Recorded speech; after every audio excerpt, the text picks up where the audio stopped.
Talk Radio. The Chiamo Apura Kandu Apurai Kaitnut, and Neye AKANFO NANASOM Da, Medinde Ojirafo, Kwesi Radnem Buta Akan. Akpamumayan Amaruka Etibi Move, Ojirafo, Ojiraman Move. Greetings to all Apurakani Apurai Kaiti people, meaning African Black people. Today is AKANFO NANASOM Day, Ancient Authentic Akan Ancestral Religion Day. My name is Ojirafo Kwesi Radnem Buta Akan. Ojirafo of the Akwamu Nation in North America within Ojiraman, the purified nation Apurakani Apurakani people in the Western Hemisphere. Yet I say we thank you for tuning in to the broadcast once again. For individuals who are new to the broadcast, we have 3 broadcasts on a weekly basis. We have AKANFO NANASOM, Ancient Authentic Akan Ancestral Religion on Monday nights, Joda.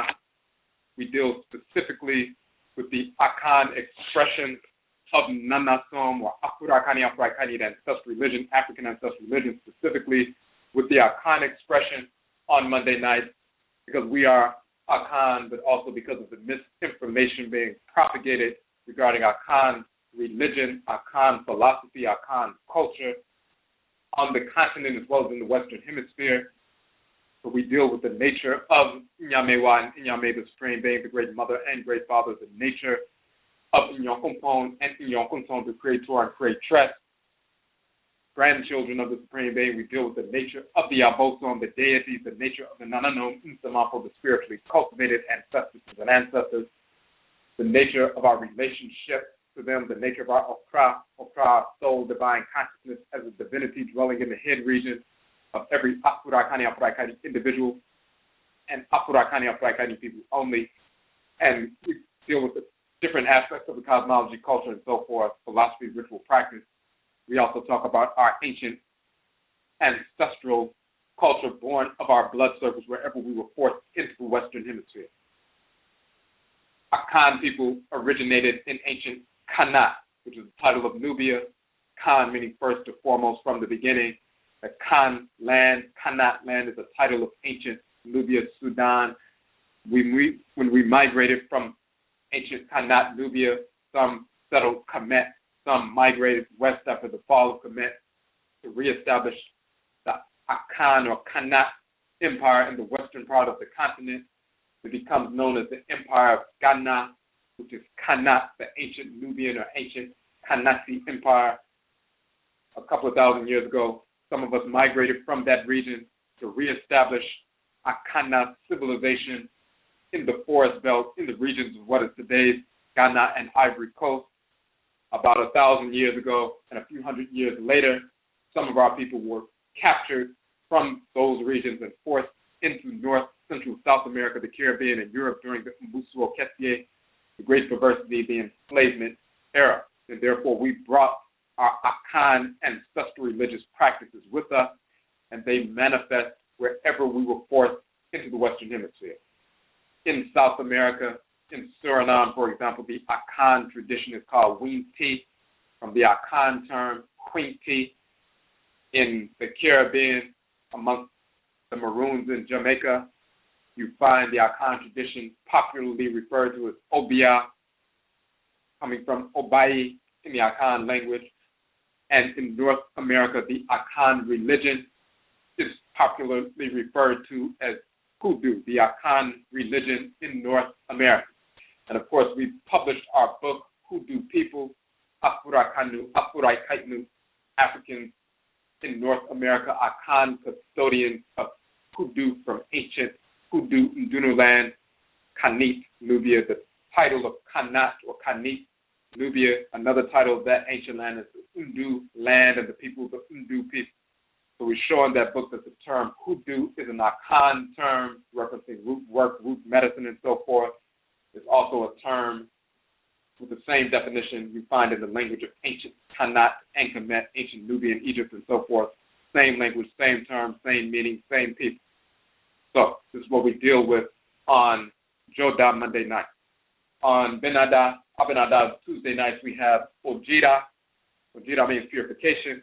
It also means a celebration of purification. In the Akan language, it also means the same thing in the language of ancient Khanit and Kamit. Jira in the Mmusuo, the hieroglyphs, means purification, also a celebration of purification. So we deal with Afurakani, Afurakaini, or African ancestral religion in general, not just the Akan expression, but wherever we are in the world. Ancestral religion, fundamentally, in essence, is the ritual incorporation of divine law and the ritual restoration of divine balance. So through ritual, we incorporate those things, objects, deeds, and entities we need to incorporate in order to harmonize our thoughts, intentions, and actions with divine order. And through ritual, we reject those things, objects, and entities we need to reject in order to restore balance to our thoughts, intentions, and actions, and therefore restore balance to our lives, restore order to our lives. So the ritual incorporation of divine law and the ritual restoration of divine balance are the expansive and contractive poles of Nanasom, of ancestral religion. Afurakani, Afurakaini, or African ancestral religion, no matter what form it takes, whether it's Akan or Yoruba, Ebe or Fon, Basa or Fula, Chokwe, Obambo, Maasai, whatever form it takes, including the forms that our ancestral religious expressions take. We were forced into the Western Hemisphere during Mmusuo Kese, the Great Perversity, the Enslavement era. And it is through adherence to our ancestral religious practices, our ancestral religious culture, that we were motivated, empowered, and guided to wage war against our enemies, massacre our enemies, exterminate our enemies, and free ourselves from enslavement in North, Central, South America, and the Caribbean, and force the end of enslavement, and force emancipation, and force abolition through our ancestral religious practice. Of course, we've done a number of broadcasts detailing that reality. So, this is what we're dealing with on Ojida Purification Day, Benada, Abanada, Tuesday night. We deal with culture, our ancestral religious practices, whether it's text from ancient Khanit and Kamit, or oral traditions, orature, ritual practices, and so forth, wherever we exist in the world, showing how ancestral religious practice impacts every aspect of our lives. Every moment of every day we seek to align ourselves or realign ourselves in thought, intention, and action with divine order. So therefore, ancestral religion governs all aspects of our lives, and Ojida purification operationalizes Nanasom. Purification operationalizes our practice of ancestral religion, of incorporating law and restoring balance to our lives every moment of every day. So that's what we deal with on that day on Abinada Tuesday night. On Awukuda, Akuada Wednesday night, we have Egua Marketplace. On Marketplace Day, we deal with organizations, businesses, institutions in our community that are serving our people in a positive capacity, but also maintain their ancestral religious values in the process. So when you go to our Okom Economic Development Model page, we have published the Okom Economic Development Model, which is a model rooted in our ancestral religious values. Therefore, it is a holistic approach to economic development for Afurakani people. You can download that model. We have published a free download, of course. You can download the 4-part series we did on the Okom Economic Development Model. And in that model, we utilize the strategy, starve the beast and feed the prize. That means on a weekly basis, you make a determination regarding what funds you would have potentially wasted with the whites in Earl Spring, and then you starve the beast and feed the prize. You reallocate those funds away from the white businesses and redirect them to the business, organization, or institution of the week. We are targeting one Afurakani business, organization, or institution per week for 52 weeks. You will see the list of those businesses, organizations, and institutions on our Okom Economic Development Model page. You'll see the list of their websites. You'll also see the list, the links to their broadcasts that they did with us, so you can listen to those broadcasts, archives. We target one per week for optimal capital infusion. So, of course, if you starve the beast and feed the pride and take $10 or $15 away from the white business, you would have wasted that money at Walmart or Target or CVS, Starbucks or wherever, and then you feed the pride and redirect that $10 or $15 to the black business of the week, organization or institution of the week. That's an infusion of $10 or $15 into that black business When 1,000 of our people engage that process, that's an infusion of $10,000 or $15,000 into a black business away from a white business. That allows the black business to expand their products and services to us, give us those products, provide those products and those services that we were getting from the white business. Now our businesses can provide those, expand their product lines and so forth, hire black people within the community so that they can be employed and serve us at a greater capacity. If we do not engage that process, by default, we are leaving that $10,000 to $15,000 in the hands of our absolute enemies, the whites and their offspring, and we are therefore financing our own oppression. So we engage that process on a weekly basis, continuously. It's not just a boycott, it's a continuous process of economic development rooted in our ancestral religious values. So those are the three shows that we have. We have an announcement, a couple of announcements coming up this Mmusuo, this Saturday in Washington, D.C. at 6:30 p.m. We will be presenting. We'll have a presentation, Kameti Fekuo, and that particular presentation, of course, is a free presentation. All of our presentations are free, and we're going to be talking about the proper contextualizing of Kamet as the ancestral and ritual component of Afurakani, our African ancestral religious expression. So we're going to get into detail about that this Mmusuo, this Saturday, February 27th, 6:30 p.m. It's a free event open to Afurakani people only. Registration is required. Registration is free, but you can register through our event notification for Kameti Fekuo on Facebook. You can also register through our Ning site, our separate social media network, afuraka-afuraka.ning.com. We have it posted there. You can register there. The book that we will be releasing this week, Kamet Nanasom, talking about the Akamu Jaman and the origin and meaning of the name Kamet in Akan culture, and also Ntoro, the origin and meaning of the term Ntoro, so-called Neter deity in Akan culture and so forth, for proving where this term comes from and what it actually means, properly contextualizing our identity. We will be presenting part of the information that we deal with on the presentation. Kameti Fekuo will be coming from that book. We will be releasing that book this week. If you'd like to pre-order the book for $10, you can go directly to our publication page, the Hoodoowoman page, and order that along with our other 17 books. We have 17 books, and this will be make number 18.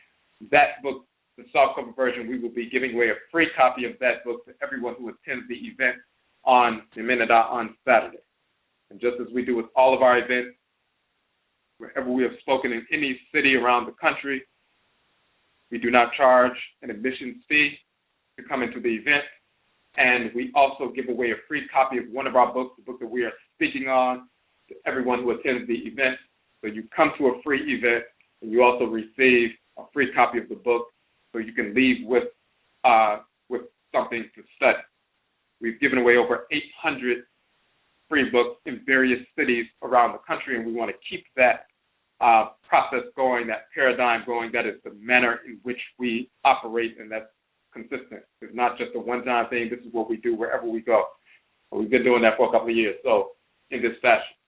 So if you'd like to support those efforts, you can look on our Hoodoowoman page, the publications page. All of our books are, the ebook versions are free downloads. The softcover versions range between $8 and $11. And there are 30% discounts on orders of 10 books or more. So, for example, the first 10 books are $66. The whole 17-book set is $111. And, of course, we're going to be adding on to that. Will be at 8. You also have the option for the 18-book set with this new publication as well. So that will be like $117, I believe. So, and then we also have the first 5 books for $40, 20% off. So you'll see all of that information on the publications page, the Hoodoowoman page on our website. So that is coming up this Mmusuo, this Saturday, February 27th, 6:30 p.m. It is for Afurakani, Afurakaini people only. You must register. When we say Afurakani, Afurakaini people only, we're talking about African black people only. White Hispanics are not black people. Asians are not black people, and so forth. So,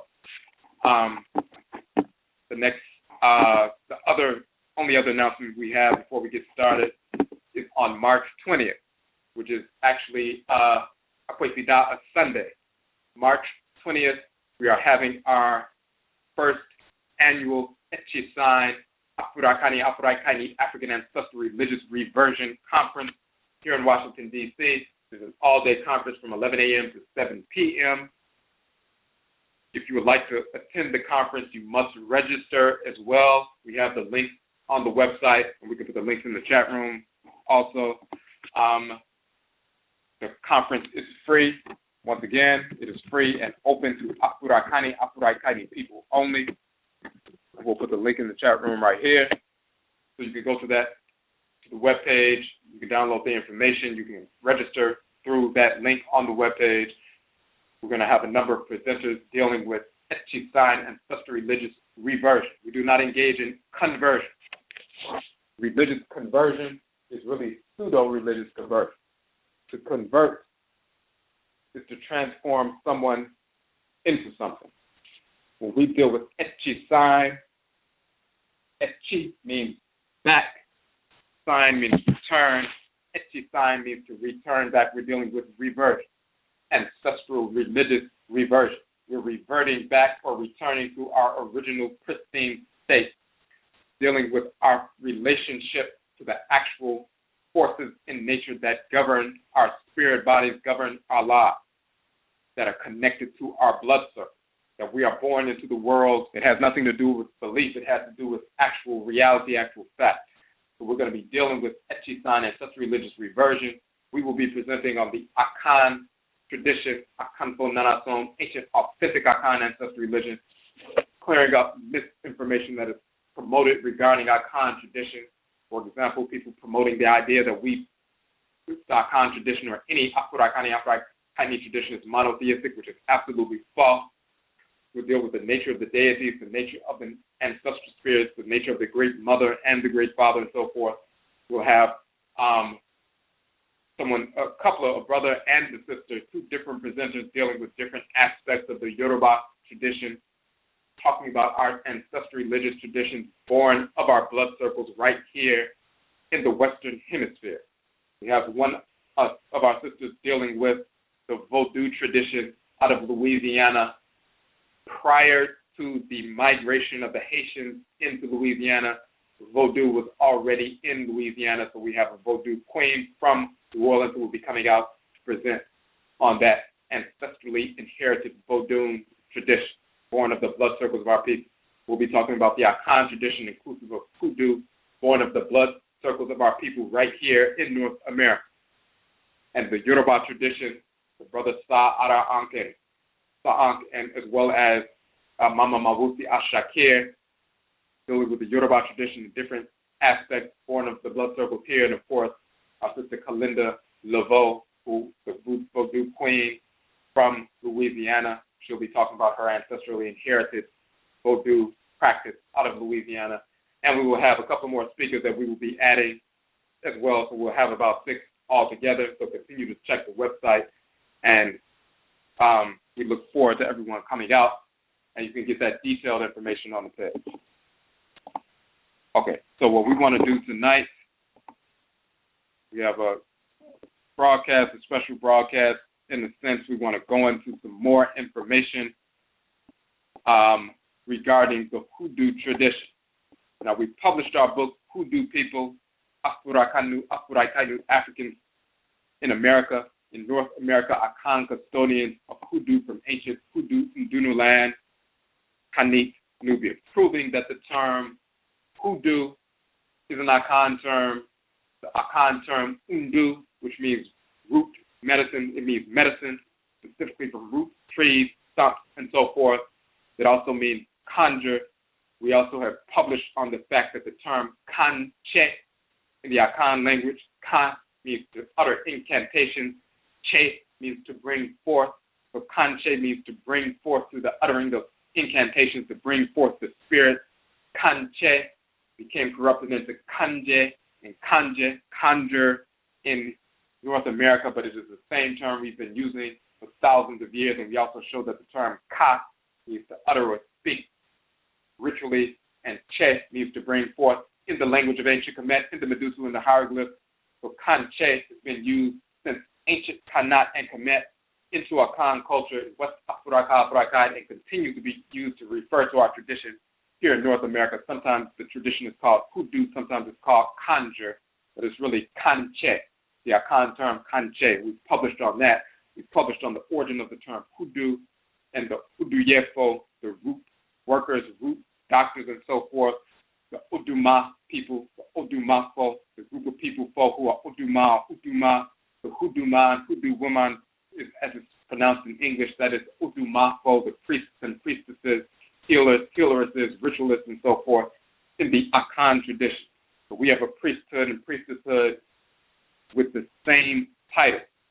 Oduma people are Oduma-fo in Akan, Hoodooman and Hoodoowoman, Hoodoowoman people, the healers and healeresses, still using the exact same term in North America. We've proven that information in our book, Hoodoo People, and we've also brought out some other information, for example, the mojo, hand, and all these various things. We've talked about the term haint coming from Hwinti in Akan, talking about to rouse up these spirits that are roused up, and so forth. We talked about a number of different things. Tonight we want to go further as well. One of the prominent usages of ritual in ritual practice in the hoodoo tradition is the so-called rabbit's foot. And very often, of course, when people are writing about that and talking about that, the whites and offspring always seek to try to associate anything that we have developed and brought from Afuraikai. They will seek to say that it was brought by the so-called Native Americans, pseudo-Native Americans, white Asians who migrated, invaded this hemisphere, because we were here when the whites and their offspring invaded this hemisphere thousands of years ago. So they are not native anywhere in the world at all. There's no such thing as an Asian-type Native American. They'll try to say that we learned and mixed our traditions with theirs, which is totally false. They'll try to say we mixed our traditions with the European folk magic, which is totally false. They'll try to take the term hoodoo and say it comes from Irish or comes from Judaism or the Jewish, Hebrew and so forth, which is totally false. We've proven that conclusively in our book that that's false, where hoodoo comes from, and showing the term hoodoo, talking about root work and root medicine and altars and offerings and so forth in ancient Kemet, in the Mmusuo and the hieroglyphs, in the text. So the same thing is true with the rabbit's foot. Some of them will try to say, well, it comes from the so-called Native Americans, totally inaccurate. We want to show that this asumai, this talisman of the rabbit's foot, is rooted in Akan culture once again. So this is part of the hoodoo tradition. We've also shown that the Akuaba doll, the Akuaba NDU, the NDU Akuaba, the hoodoo doll, the Akuaba doll, so-called fertility doll, it becomes known as the hoodoo doll baby. So we've published an article there, a broadcast, proving that the hoodoo doll baby is actually the Akuaba doll. And we have unearthed one of those Akuaba dolls from the 1700s in Virginia. We were able to acquire that, and we have that in our possession in Ojira Mines, the purified nation, Afro-Akaini people in the Western Hemisphere. We published on that, but the same is true with regard to Adinkra symbols. You see the Adinkra symbols of the Akan people, for example, Sankofa is a very prominent Adinkra symbol people see all the time, but there are hundreds of Adinkra symbols.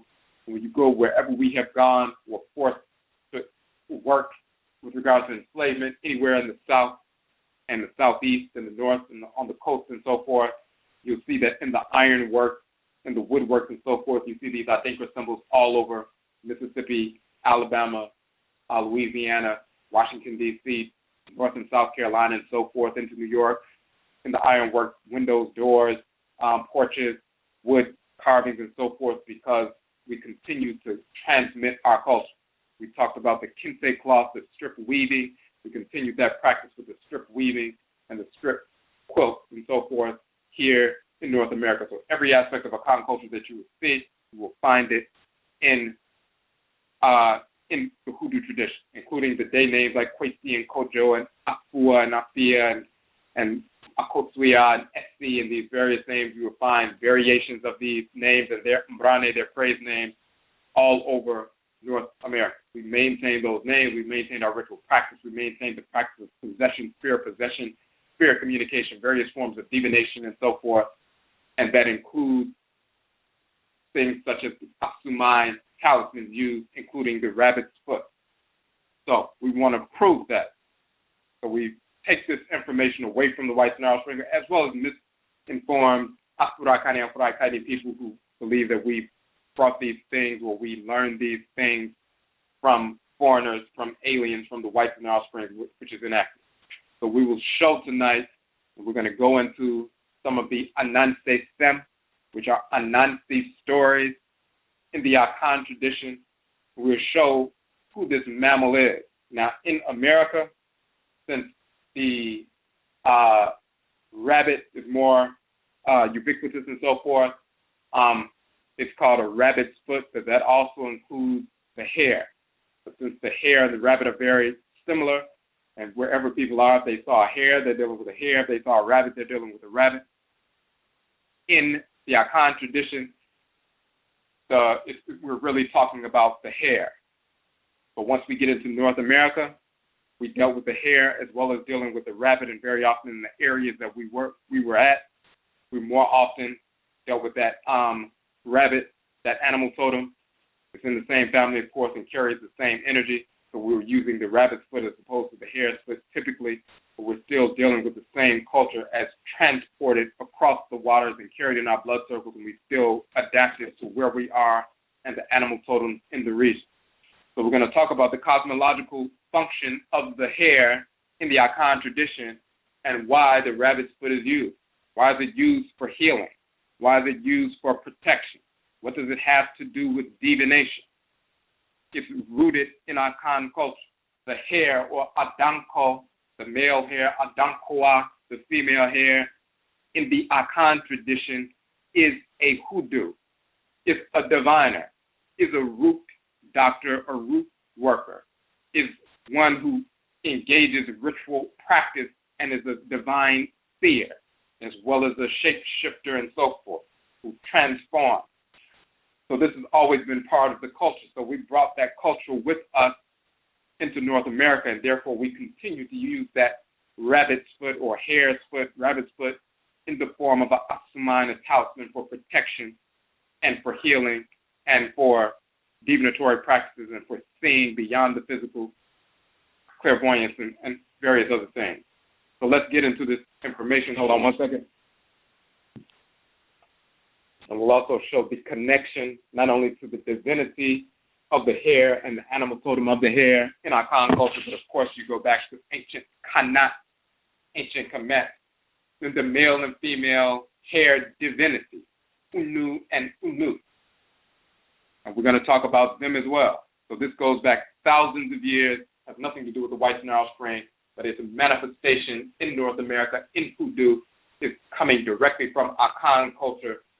The hare is literally called a root worker in the Akan tradition, unbroken tradition from West Afurakai directly into North America. So one of the Anansi stories, and these various stories dealing with Anansi, most of them have Anansi the spider as the central figure in the story, but some of them don't have Anansi, and many of them do. Most of them do. But they're stories, and they're talking about Anansi the trickster and so forth. But of course, Anansi the trickster is also the messenger. He's the one who goes back and forth from the spirit realm, the heavenly realm, to the earthly realm to carry our messages back and forth to the Supreme Being, the Great Mother, Great Father, and the deities, and their messages to us. And of course, Anansi, Awuku Anansi, Okweku Anansi is the same as Legba and Godun, Eshu and Legba in the Yoruba tradition, Set in ancient Kemet, and of course the wife of Set is Nebet-Het. She wears the bowl on her head, the vessel on her head. She carries the offerings in that bowl. That's Set and Nebet-Het. The wife of Kweku Anansi is Akua in Akan, And Kukua, her praise name, means an earthen vessel because she carries the offerings back and forth, just like he carries the messages back and forth through the spirit realm.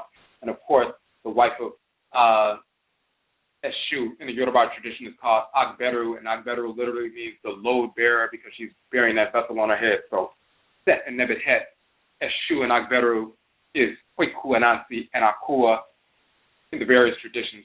Koni Koni and Legba and Bodun, we're talking about the same male and female divinities who are messengers and courier, the messenger and the courieress.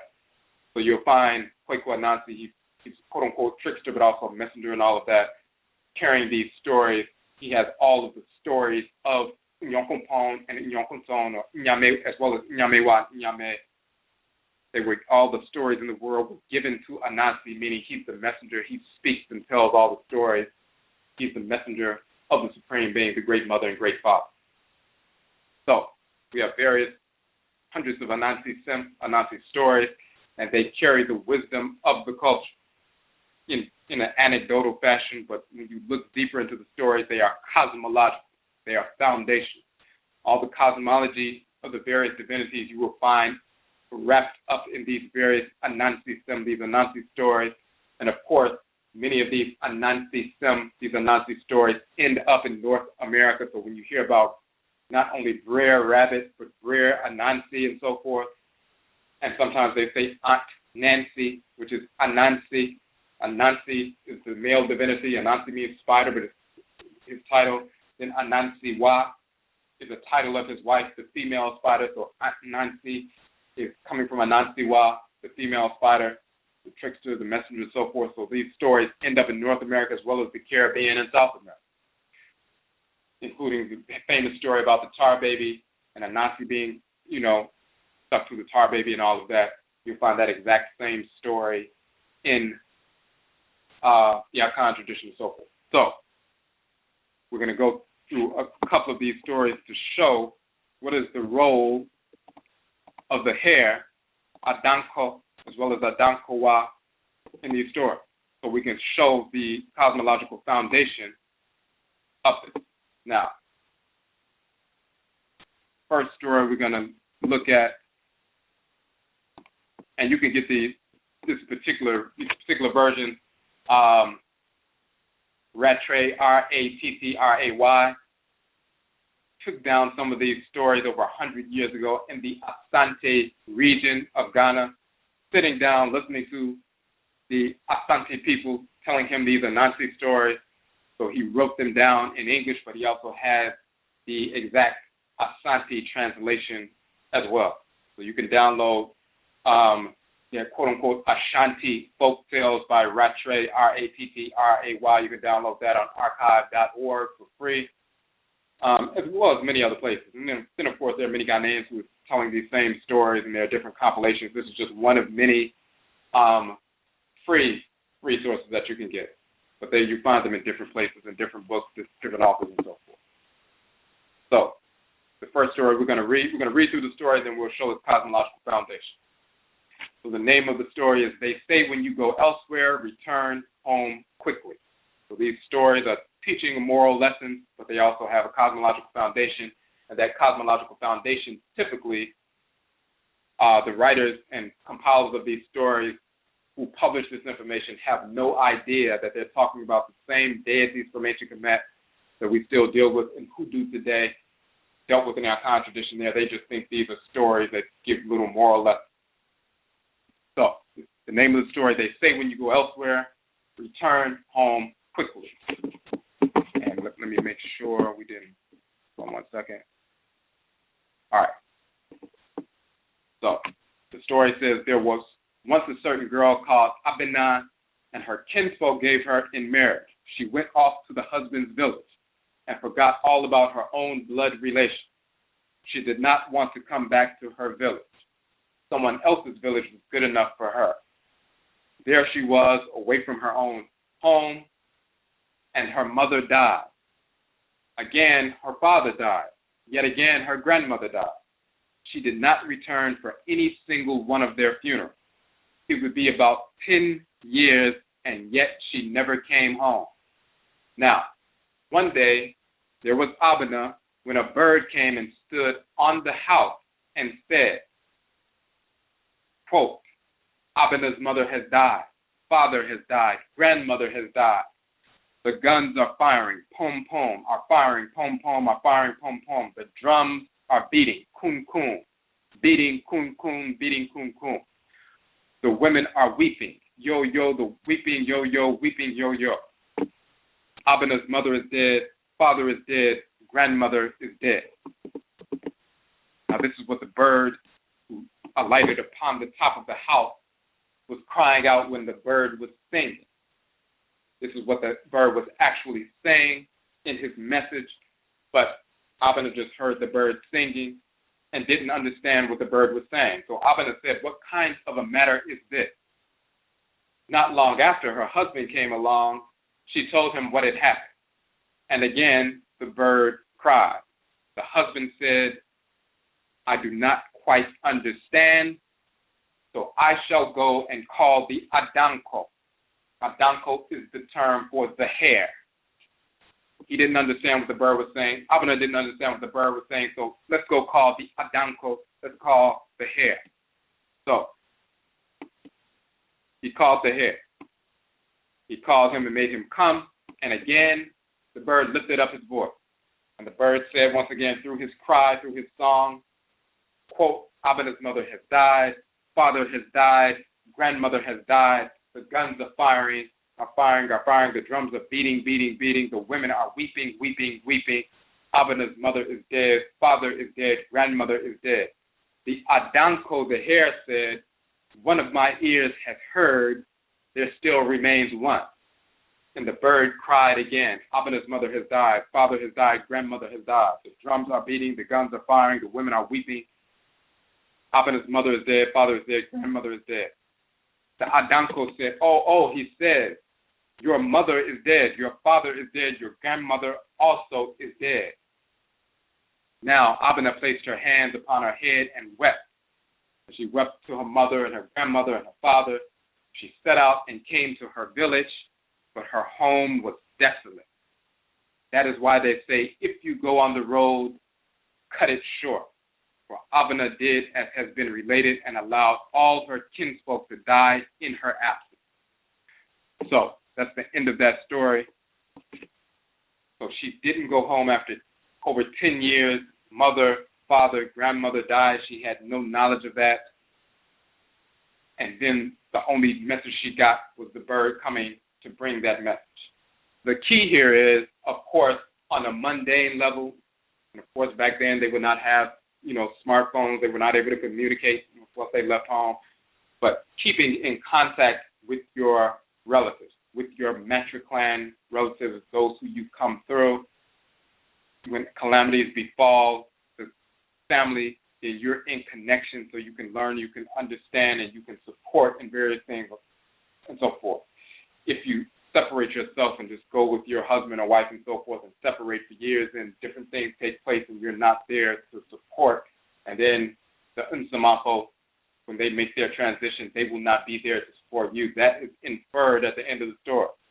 So when you separate from them and you don't give your support when you can, and when they make their transition, when you weren't living in harmony with order, then they will not support you. In fact, they may even begin to plague you. They may cause you problems because you weren't living in harmony with order. You were not seeking to live in harmony with order.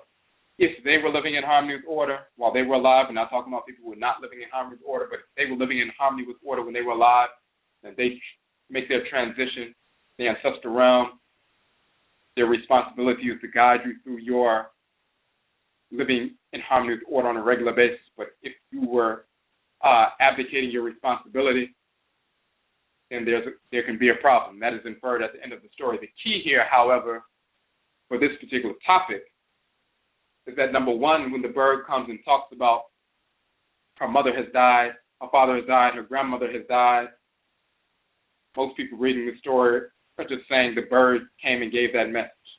What we understand in reality is the bird is an animal totem. The bird is a spirit messenger by the Nananom Nsamapo, the spiritually cultivated ancestresses and ancestors, to leave that village and come bring a message. When we talk about Achinebois or animal totems, they come to bring us a message, admonitions, warnings, to give us direction so we can overcome perceived obstacles and avoid negativity that may be developing. They come at a specific time. People who are children, as we said in the past, of the Asona Abusia, the Asona clan and AKANFO, the major animal totem. Achinebois is the Kwakwa Debi, which is the crow or the raven. So you see these black crows sent at specific junctures. That's an animal totem for people who are of the Asona Abusia. So our ancestors and ancestors send those crows and they're trying to warn us, protect us, and so forth. And the crow shows up, and you're walking down the street, and it lands on a tree right next to you and begins to caw at you, singing and speaking directly to you and following you where you go, or landing in front of your car and begins to caw directly at you, bringing you a message from the Nsamanfo. And then when you go home and go to your ancestors trying to find out what's going on with this, or you communicate with the Abosom, they'll let you know what's taking place, what's happening, and so forth. This bird that is sent in the story is an Achinebois, an animal totem, a messenger of the Nananom Nsamanfo, coming to bring that message, and it begins to sing or lift up its voice and begins to call to speak. However, Abena, because of course she was not living in harmony with her ancestral culture, she just abandoned everybody, left for 10 years, didn't try to reach out, didn't try to communicate to see what was going on. So she kind of shut her receptivity down. So even when the Nsamanfo send one of their messengers to come and bring a message, she can't attune to the spirit of that Achinebois, that messenger. Because she can't attune, she doesn't know what's going on. Then she tells her husband, hey, look at what's happening, this bird is here, I don't know what the bird is saying, but surely there's a message here. The husband doesn't know. So what do? They call the person or the entity who's a diviner, who can divine the message of the spirit entity, the spiritual messenger. They call the ADANKO, the hair, and he can come and he can listen. Those two ears, those large ears, he says one ear has heard, let me listen some more, now the other ear has heard. Those two ears, clairaudient, he can hear beyond the physical, he can attune to what the spirit of this Achinebois messenger is saying. He is a diviner. He's a hearer. He's a seer and a listener. He's a clairaudient. And he divines what the message of the spiritual bird, the spiritual message is coming from the Nananom Nsamanfo, and he can transmit that message to them. No different than going to an Okomfo, Abosomfo, priest, different kinds of priests and priestesses to learn what are the Nsamanfo saying to me. The ancestors and ancestors. What are the Abosom saying to me? I can't seem to hear. I can't seem to tune in. Spiritually, I'm disaligned. I'm discordant. So can I get divination to find out? The term in Akan for divination is Adebisa. The root is Bisa, which means to ask, to inquire. Let me go ask or inquire or query the oracle, query the Abosom and the Nsamanfo to find out what they are trying to tell me, because I can't hear right now. So when they called ADANKO, when they called the hair, they were calling this animal totem, this Achinebois, this spirit messenger. He can hear. He's a functionary of the Abosom. He can hear. He can tune in. So he's a diviner. This is AKANFO. And so when we have these rabbit's foots or hare's foots and so forth, and we need to attune to spiritual messages and we utilize them so we can learn what the Nsamanfo are saying. This is going back to our ancestral culture. This is going back to our heritage culture. This is why we're naturally attracted to this kind of asuman, this kind of talisman, this rabbit's foot, because we're engaged in the same process. But let's go further to another story to give you even more detailed information. We're going to go to another Ananse stem. Give me a second while we pull this up. And if you're on the phone line, you have a question or a comment, you can hit the number 1 so that we can see that your hand is raised. And if you're in the chat room, if you like to interact in the chat room, you must log in as a user with a username. If you don't have a username, you can sign up for one quickly in Blog Talk in order to interact in the chat room. Let me pull this page up right quick. And while I'm pulling this page up, there's also another story carrying that same notion, where Kwaku Anansi asked his wife Aso to help him with the gardening and the weeding and so forth, and his wife had all kinds of excuses about why, women they taboo weeding and taboo gardening and taboo this and taboo that, and she just won't help him out with the raising of the crop. And then he decides to trick her as the trickster, and he fakes his own death. And then she comes out, and they have a big funeral and so forth, and then he speaks from beyond the grave in a spiritual message. And she can't understand what the message is, and she believes she's communicating with the spirit of her husband. So she says, let me go call ADANKO, the hair, so he can come and listen to what this message from Anansi is saying. And then she calls the hair once again, reaching out to the hair as a diviner to find out what's going on. So those are two instances. But let's get to this next story. And the name of this Anansi story is on any path where you see that Osebo the leopard has scratched, there ADANKO the hare has already passed. So when you see a path out in nature and the leopard has scratched up that path, you know that the hare has already passed that area. So this is their explanation about why that is the case. The story says, they say that a male leopard, Osebo, is the term for male leopard, and female leopard, Osebowa, the female leopard. Osebo and Osebowa, the male leopard, female leopard. And then a male hare, ADANKO. And a female hare, ADANKOWA, once lived in a small village. And the hunger came. Then the female leopard, ADANKOWA, said she was going to the stream because they were hungry. As she was going, she met the female leopard, the female leopard is Osebowa, the female leopard. There was hunger in the village. The female leopard, Osebowa, said she's going to the stream. As she was going to the stream, she met the female hare, ADANKOWA, grinding corn. The female leopard, Osebowa, said, mother, where did you get such a thing? Where did you get this corn? The female hare, the ADANKOWA, replied, there is a wide path which stretches behind here, and my husband was following it to go in search of wild yams, meaning my husband, the hare, the ADANKO, and he went and got this corn. So take this corn and go and cook and chew it. So the female hare, she gave some corn to the female leopard and said, here, you can take some of this, go. And the female leopard said, thank you, Aku, and then she left. And the female leopard took the corn off to her home, and she set it on the fire. And then her husband, the male leopard, came, Osebo, and he asked her, where did you get this corn? And she said, the female hare, ADANKOWA, she gave it to me. And she said that a wide path lies behind there, and that her husband took it and brought some corn and came with it. The male hare, the ADANKO, he was looking for some wild yams and stumbled upon this place that had all this corn, and he gathered it, and therefore that's where they found it. So she's telling her husband, the female leopard is telling her husband, the male leopard, this is what happened. The hare found that corn. The male leopard said, all right, well then tomorrow I will go there very, very early in the morning. So he set out. And when he went, there was corn in plenty. Then he took his knife and cut some, and he made a palm leaf basket, gathered up the corn, placed it in the basket. Now, ADANKO, the male hare, was at his house, and he saw that the male leopard had passed to the farm.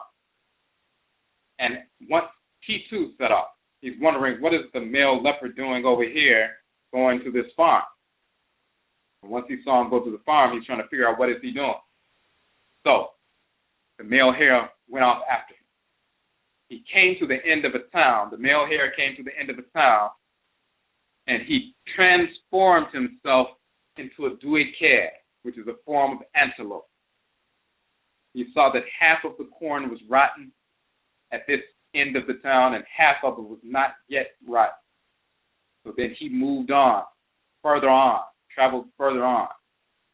Then the male hare transformed himself into a yule, which is another form of antelope. And And he got to another place, and he saw that half of the corn there was rotten, and half of it was not yet rotten. So then he continued to move on, and then he transformed himself into a bongo, which is another kind of otwe, another kind of antelope. And he saw there, at that place, half of the corn was rotten, and half of it was not yet rotten. Then he went further on, and he transformed himself into an echo, a buffalo.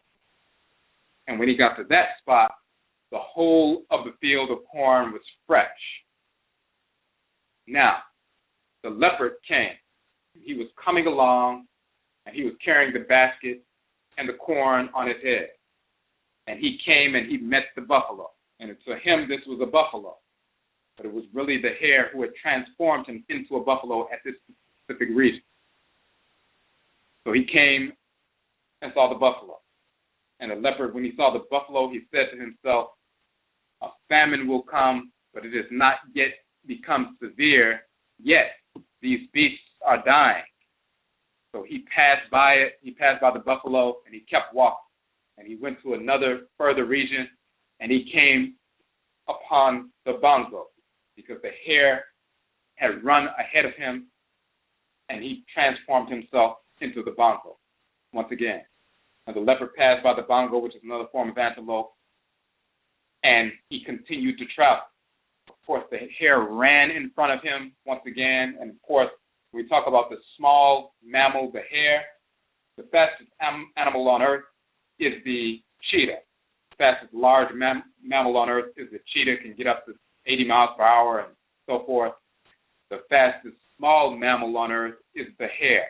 They can get up to 50 or more miles per hour. So he shoots in front. And once the leopard gets to this other region, he had transformed him, the hare transformed himself into the oohn-dooh, the different form of antelope. And the leopard saw this antelope. He's like, man, another antelope. He's like, okay, I'm going to pass by this one. And he kept traveling. The hare shot in front of him again, and he transformed into the duekere, that first antelope that he had transformed himself in the form of. And then the leopard saw this antelope, and he said, oh, these beasts are indeed many. I shall go and collect them. Everywhere, every field he passed through, he thought that he saw a different kind of antelope. First he saw a buffalo, then he saw another antelope, and then after that an antelope and another antelope and so forth. And as he continued to travel, he was thinking that he was running into different animals. He said there are so many of them, and a famine is about to come on the land, and it hasn't become severe yet, but a famine will come. He said, you know what? I'm going to collect these animals. I'm going to get them. I'm going to eat them. Let me drop this corn. He threw down the basket of corn and set out to go fetch the animals, beginning from that first one. But when he went, the animals were no longer there. Then he came back, but the basket and the corn were also gone. So now he's in a quandary. He dropped the corn to get all these animals he kept running into every time he traveled. But now all the animals are gone, and the corn is gone as well. So now he goes back home, and he sat down and sighed. And the female leopard, of course, his wife asked him, where's the corn? And he said, I went there, but could not get any to buy.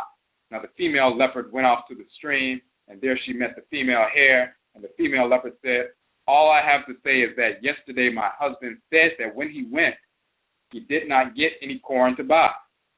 And the female hare replied, he is deceiving you, for yesterday when he went and got some corn, my husband beat him and relieved him of it.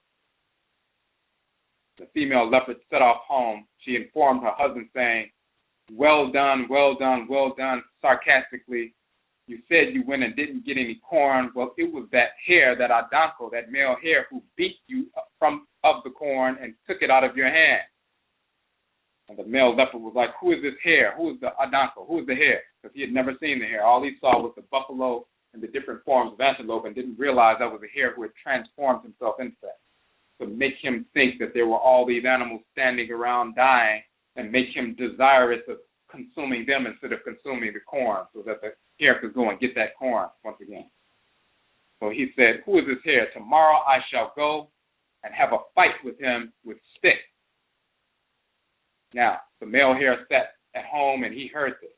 He went to his wife and said, tomorrow the male leopard, he's going to come here to have a fight with me. Therefore, I shall go and meet him on the way. For perhaps you will be afraid, so I'm not going to let him come to the house. I'm going to go meet him on the way, because he's coming to fight me because he figured out that I beat him out of this corn. The next morning, when things became physical, the hare started off. ADANKO started off. He reached the outskirts of the town, and he turned himself, transformed himself into an oohn-dooh antelope, a different kind of antelope. And, of course, the various forms of antelope and, of course, the buffalo are major food sources for leopards. So when they see them, they begin to salivate and so forth. But he transformed himself into an antelope. And he was vomiting up white clay, charcoal, and blood. Red, white, and black. White clay, charcoal, and blood. He went on in front, and then he transformed himself into a bush buck, which is a different kind of animal as well. And he was vomiting in the same way. And then he went further on down the road and transformed himself into a buffalo. The leopard came along. The oohn-dooh antelope said, this is the hare, transformed into an antelope. He said, Father leopard, support me, for I am dying. The leopard said, what's the matter? The oohn-dooh antelope said, the hare and I went to settle a dispute about corn. And he beat me and I am dying. The leopard said, well, let me pass on for this. So he passed the antelope and kept going. Then he continued to travel and he ran into the bush buck. And the bush buck said, leopard, support me, for the hare is not one with whom you want to have a corn dispute. And the leopard said, what's the matter? And the bush buck said, I went and he beat me, and this is why I'm dying. Now, of course, that bush buck was really the hare who had transformed himself into the bush buck. And the leopard was like, well, let me pass on. It seems like everybody who challenged the hare is being beaten to death by the hare. So the leopard is like, let me pass on from this. Let me keep going. I need to find this hare. And he continued to go on. And he came across the buffalo. And the buffalo said, Father Osebo, Father leopard, support me, for I am dying. The leopard said, what's the matter? The buffalo said, I went and had a dispute about corn with the hare, and he beat me, and I am dying. Thereupon the leopard pondered long, and at length he said to himself, I shall turn back, for it is a similar corn case I have to settle with him, and suppose he beats me. And the leopard began to flee away. And immediately the hare too rose up, and he chased the leopard and shouted out loudly. Well, he chased him. And then the leopard shouted out loudly to his wife, the female leopard, hey, you need to flee. The leopard reached his home, and then he disappeared into his room, and then he took his head and knocked one of the walls and passed through, but the hare caught hold of him by the two hind legs. And the leopard said, Father Hare, ADANKO, or Eja ADANKO, Father Hare, let me go. And the hare said, I will not let you go, I shall beat you.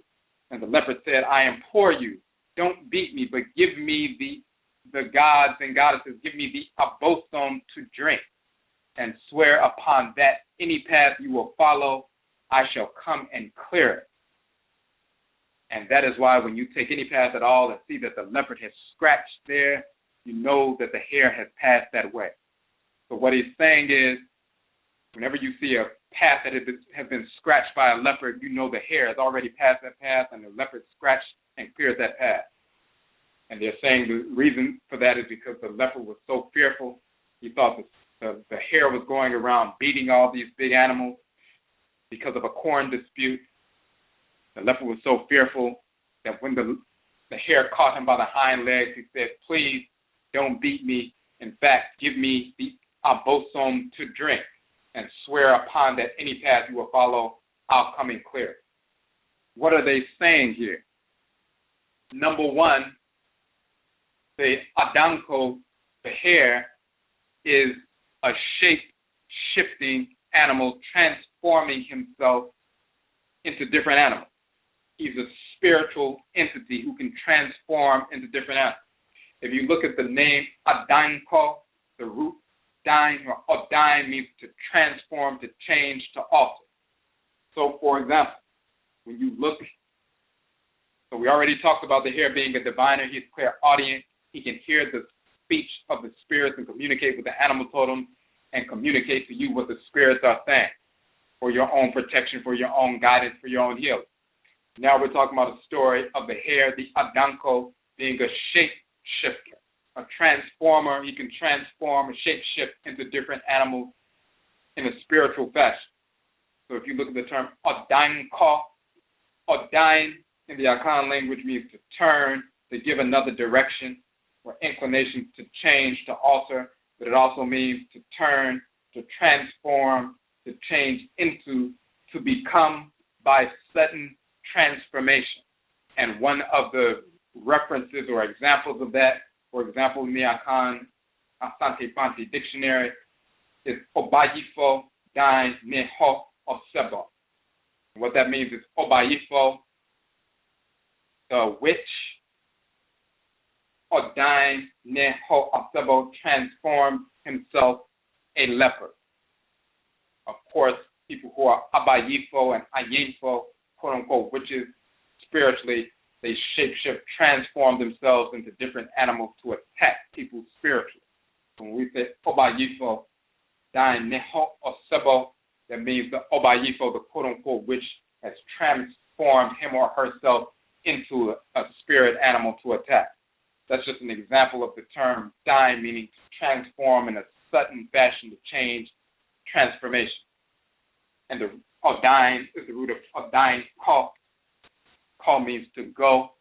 Odain Ko, transform and go and so forth. It also means to turn, these very different things. So the hair is not only a diviner, not only can he hear the spirit and can he see and translate what the spirits are saying to you through a divinatory practice, through oracular divination, but he is also one who can transform into a different spiritual entity.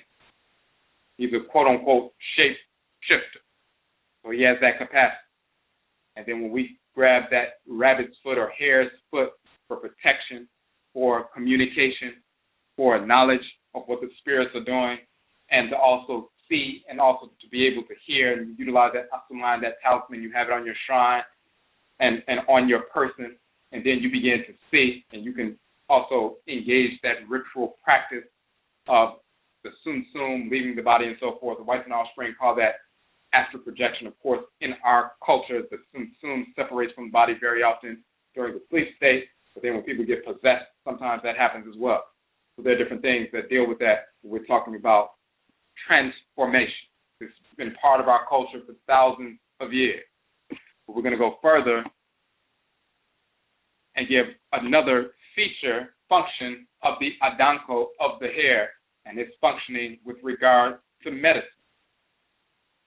This particular story is how it came about that Kramine, the dog, can never be cured of his thieving ways.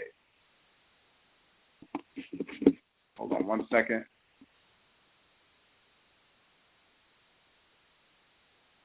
All right. So the story goes, there was once a dog, Kramine, and because of his thieving habits, he could not get a mate of his own village to marry him. So he set out for a certain town to go and female Kramine to mate with him. He married and returned with her to his village. He and his wife lived there for a time. When she set out and went back to her village, after a time, her husband sent a message saying he was going to come to her village. His father-in-law took his gun and went off to the bush to kill an antelope in preparation for the dog's arrival. They're going to kill an antelope, prepare a big feast for the dog, for, the dog, the new husband, to come to his wife's village. His father-in-law killed the animal and so forth. About 3 days later, the dog went to the village, and when he went, he saw that the flesh of an antelope was on the fire in the courtyard. When night came, he and his wife went to rest. The dog was about to step outside to make water when he saw the meat with the fat dripping into the fire. The dog returned and went and lay down, and he put his head upon the pillow and lay and gazed long at the meat. Now the scent of the meat reached him. He tried to bear it, but he could not. Up he rose and went to where the meat was. He chewed it all up and returned and lay down. Early the next day, when things became visible, when his wife was going to sweep. She looked for the meat. Not even one piece lay there. And then the wife said, oh, mother, someone has chewed up all of the meat. When the dog heard this, his eyes died, meaning he became ashamed. And he took his cloth and covered his head and lay there silent. Then all at once he rose up and set out on the path. He fled to his own village and told the news how he had gone and chewed his father-in-law's meat and how his eyes had died for shame and how because of that he was going in search of someone who possessed medicine for thieving. Oohn-dooh in the Asante dialect, oohn-dooh in the AKANFO dialect. He was looking for oohn-dooh, looking for hoodoo, looking for medicine for thieving, that he might be given some of that medicine. The people said, ADANKO, the hair, had some very, very, very powerful oohn-dooh medicine. He has powerful hoodoo. That's what the hair, the ADANKO, has. The dog set out, and with speed he reached the hare's village. He said, Echa ADANKO, Father Hare, I run to you for help. I am a thief, and they say that you have oohn-dooh, a medicine that is a cure for that. So I implore you to give me some. And whatever is the cost, I shall pay it.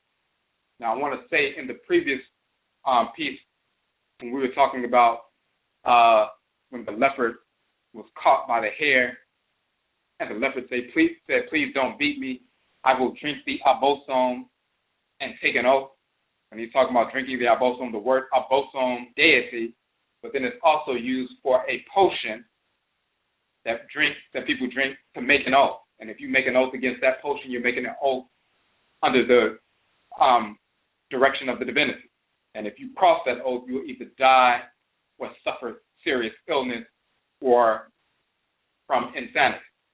So just like some people, for example, when you're dealing with possession, someone's faking a possession, we can give the person aka, which is a poisonous plant. Here, eat that, drink this potion with this poison in it. If the person is really possessed by an abosom, they will drink it because it will not kill the person, because the energy of abosom would neutralize the poison in the plant.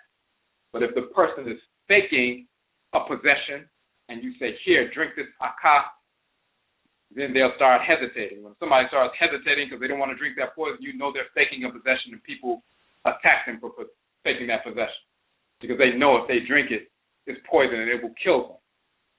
So this is how people get tested. We don't just believe people are possessing. You can test these possessions. And when people are making oaths, it's a similar way. They say, drink the abosom, meaning the potion connected with the energy of the abosom. If you go against the oath you make when you're drinking to seal this oath, then you will suffer calamities, including death.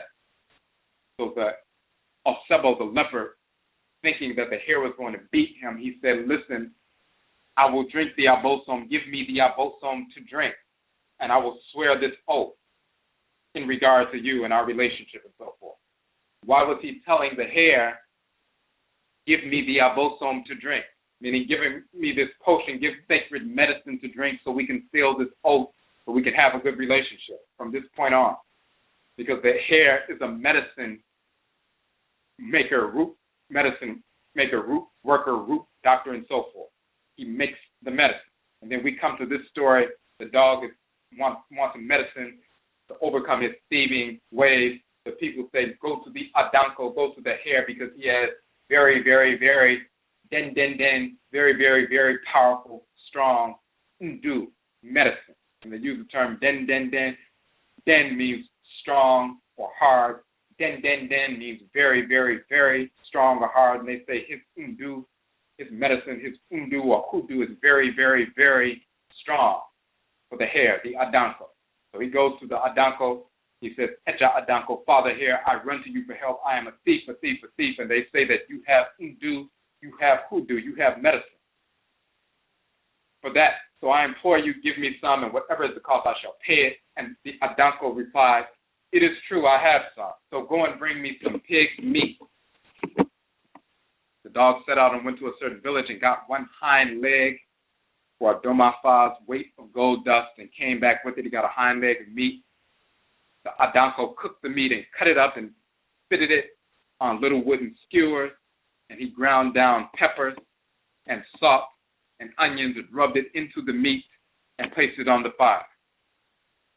He was preparing an offering. When the fire touched it, after a time, the dog heard it sizzling. The dog watched it for a long time. Now the ADANKO, the hare, said, "Dog, you go and sleep in one of the rooms, and I too shall go and sleep in another. And tomorrow, early, I shall take this meat off the fire and make oohn-dooh, make hoodoo, make medicine with it for you. Ye oohn-dooh, ye oohn-dooh, make medicine." And this is why the term Oduma-fo, or the Odu-yes people, are those who make oohn-dooh medicine. Medicine coming from roots, trees, barks, and so forth. Root medicine, root makers or root workers. Ye means to make, it also means to do, to work. So Oduma-fo literally means medicine workers or root workers. So he's going to make the medicine for the dog. After the meat is cooked, he's going to include that medicine and put it all together for the dog. So the dog went off to sleep. The hare too went off to sleep. Now the dog lay on, but he could not sleep. And the scent of the meat came upon him through his nose, but he did not speak. Now he smelled it again, and he said, "Father Hare." And he's yelling across in the other room. And the hare replied, "Yes." And the dog said, "There are mice in your village, so I'm going to fetch the meat and put it beside me." And the hare said, "Go and get it. As for me, all I care about is that I may lay my hands on it tomorrow in order that I may make medicine with it for you, that I may oohn-dooh, make medicine for you, make the hoodoo for you." So the dog went and fetched it. Now the dog lay there. And then later on he said, "Father Hare," and the hare replied, "Yes." And the dog said, "The mice will chew it, so I'm going to put it under my pillow. I'm going to put this meat under my pillow to keep it away from the mice, and then I'm going to go to sleep." And the hare said, "All I care about is that tomorrow when things become clear, I will make the medicine, the oohn-dooh, the hoodoo with it for you." And the dog lay down once more. Try as he would, he could not contain himself. And he said, "Father Hare, these mice have come under my pillow. So I shall take the meat and place it on my head, and there I will till things become visible." And the hare said, "I keep saying all that concerns me is that I get the meat tomorrow to make the medicine for you." And then the dog took the meat and set it on his head, and there he stood. Then a little of the gravy trickled down his face, and he licked it, and he said, "Oh, Father Hare, as for this meat, those mice have climbed up upon me and come upon my head, so I'm going to hold the meat in my mouth." And the hare replied, "I keep saying that tomorrow when things become visible, I shall make the medicine with it for you." Now the meat was fast in the mouth of the dog, and he wandered round and round the room. He wagged his tail. He said, "Father Hare, let me be in debt to you for this meat." And the hare said, "What do you want to be in debt about it for?" And the dog replied, "I mean, rather than these mice should eat it, let me pay you for it." And the hare said, "Oh no, let tomorrow's dawn come." Oh, but now the dog let the meat go down his throat. Then he fell down and slept. Next morning, very, very early, the hare said, "Dog, bring that meat." And the dog replied, "Father Hare, why did you not hear what I said to you yesterday, that I should be in your debt for the meat?" The hare replied, "So you have eaten it?" And the dog said, "Yes, I ate it, for I bought it." And the hare said, "You dog, theft that is called theft will never pass you by." And for that reason, the hare was never able to make the medicine, and the dog always continues his thieving ways ever since. Now, of course, this is a story talking about the dog and why the dogs are, can't control themselves when there's meat cooking and so forth, and why you need to keep things away from the dogs and why all these different things. But, of course, for our purposes, the key is when the people recognized he had a problem, the dog recognized he had a problem, he asked the villagers, who has the medicine? Who has the oohn-dooh? Who has the hoodoo that can take care of this issue? And everybody said, ADANKO, the hare, the quote-unquote rabbit, the hare. He has the very, very, very strong oohn-dooh, the very strong hoodoo, the very strong medicine. And so he went to him for medicine. So the key here is, of course, first we see that the hair is called upon to communicate with the spirit, the messengers from the Mmusuo, the Achinibwa, the animal totems that bring the spiritual messages that the other people can't hear. He's a diviner. He's a seer. He can also hear the spirit realm. He has a spiritual ear. So people go to him for that kind of information. He's a diviner. We also mentioned the story, Kwekwe Nancy and his wife, and they also asked for the hair to read and understand what the spirits are saying. And we have the story of Sebo and the ADANKO being one who can transform his spirit body into different shapes to communicate and also bring terror and bring protection and push and prod and repel even those who are stronger than him, to protect his village, protect his people, protect himself. He's using that spiritual power to control and manipulate things into his favor.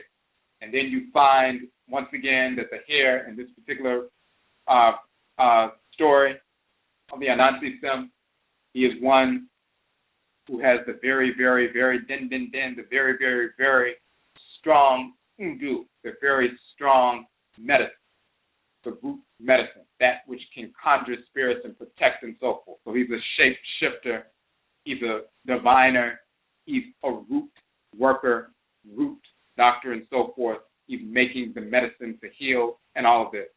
This is the cosmological foundation for Akan people in Africa, recognizing the spiritual potency of the hair for spiritual protection, for spiritual wisdom, for spiritual insight, spiritual knowledge, spiritual communication, and then Akan people coming into the Western Hemisphere, continuing the practice of hoodoo, the Akan Ancestral Religion, and utilizing that major Asuman, the talisman of the hair split, because we typically came in contact with the cousin of the hair, which is the rabbit, who still has the same energy complex. We use the rabbit split for spiritual protection, for spiritual insight, for directing us towards the kind of medicine we need to utilize in order to overcome obstacles and avoid negative situations, events, people, and these various different things. That's that cosmological foundation. It's always been part of Akan culture, and it's still used in Akan culture in North America. The hair literally is a hoodoo. This is why in Akan culture in North America, when we use the term hoodoo as the name of the religion, but it's also used as a verb to hoodoo someone. So it's also used as a descriptive title. This person is a hoodoo man, hoodoo woman. The Hoodooman, Hoodoowoman is the Oduma, Oduma-fo, Odoomani, singular, Oduma-fo, plural. Hoodooman is the medicine-giving individuals. It's the Hoodooman, Hoodoowoman, but they're also sometimes just called a hoodoo. Say so-and-so, well, you know, so-and-so, she was one of those old hoodoos, and she did practice hoodoo. She hoodooed people. She's a hoodoo. Or this elder male, he's a hoodoo. He's a well-known hoodoo in Mississippi, or well-known hoodoo in Alabama, and so forth. The hair, the ADANKO, is a hoodoo in and of himself. So that's that cosmological foundation for that. And then the only other piece is the cosmological information going back to ancient ancestral Akan tradition, going back to ancient Khanit and Kamit. If you have a question or a comment on the phone line, hit the number 1. If you have a comment in the chat room, you must log in as a user in order to interact or ask in the chat room. One person in the chat room had a question about cats, and of course, cats are Achinebwa as well. So whether you go back to ancient Khanit, Kamit, major cat divinity, of course, then you have Pakit is another cat divinity. The cat is a sacred animal totem for this force in nature, spiritual entity going back and forth between the spirit realm, receptivity connected to the moon, these various different things. In Akan culture, in ancient Kemet, one of the terms for cat is Mayo, M-A-U, M-A-W, Mayo. Of course, that's the term, sound that the cat makes. In Akan, one of the terms for cat is male, which is the sound that entity makes, and therefore we identify that entity in creation by the sound vibrations that naturally emanate from that entity. So male is one of the terms, but also the cat is also called Okra, and of course Okra is the soul, the divine consciousness, and they say the cat Okra is like the Okra. And so you see the cats always cleaning themselves, licking their fur and so forth, always cleaning themselves because they detest filth.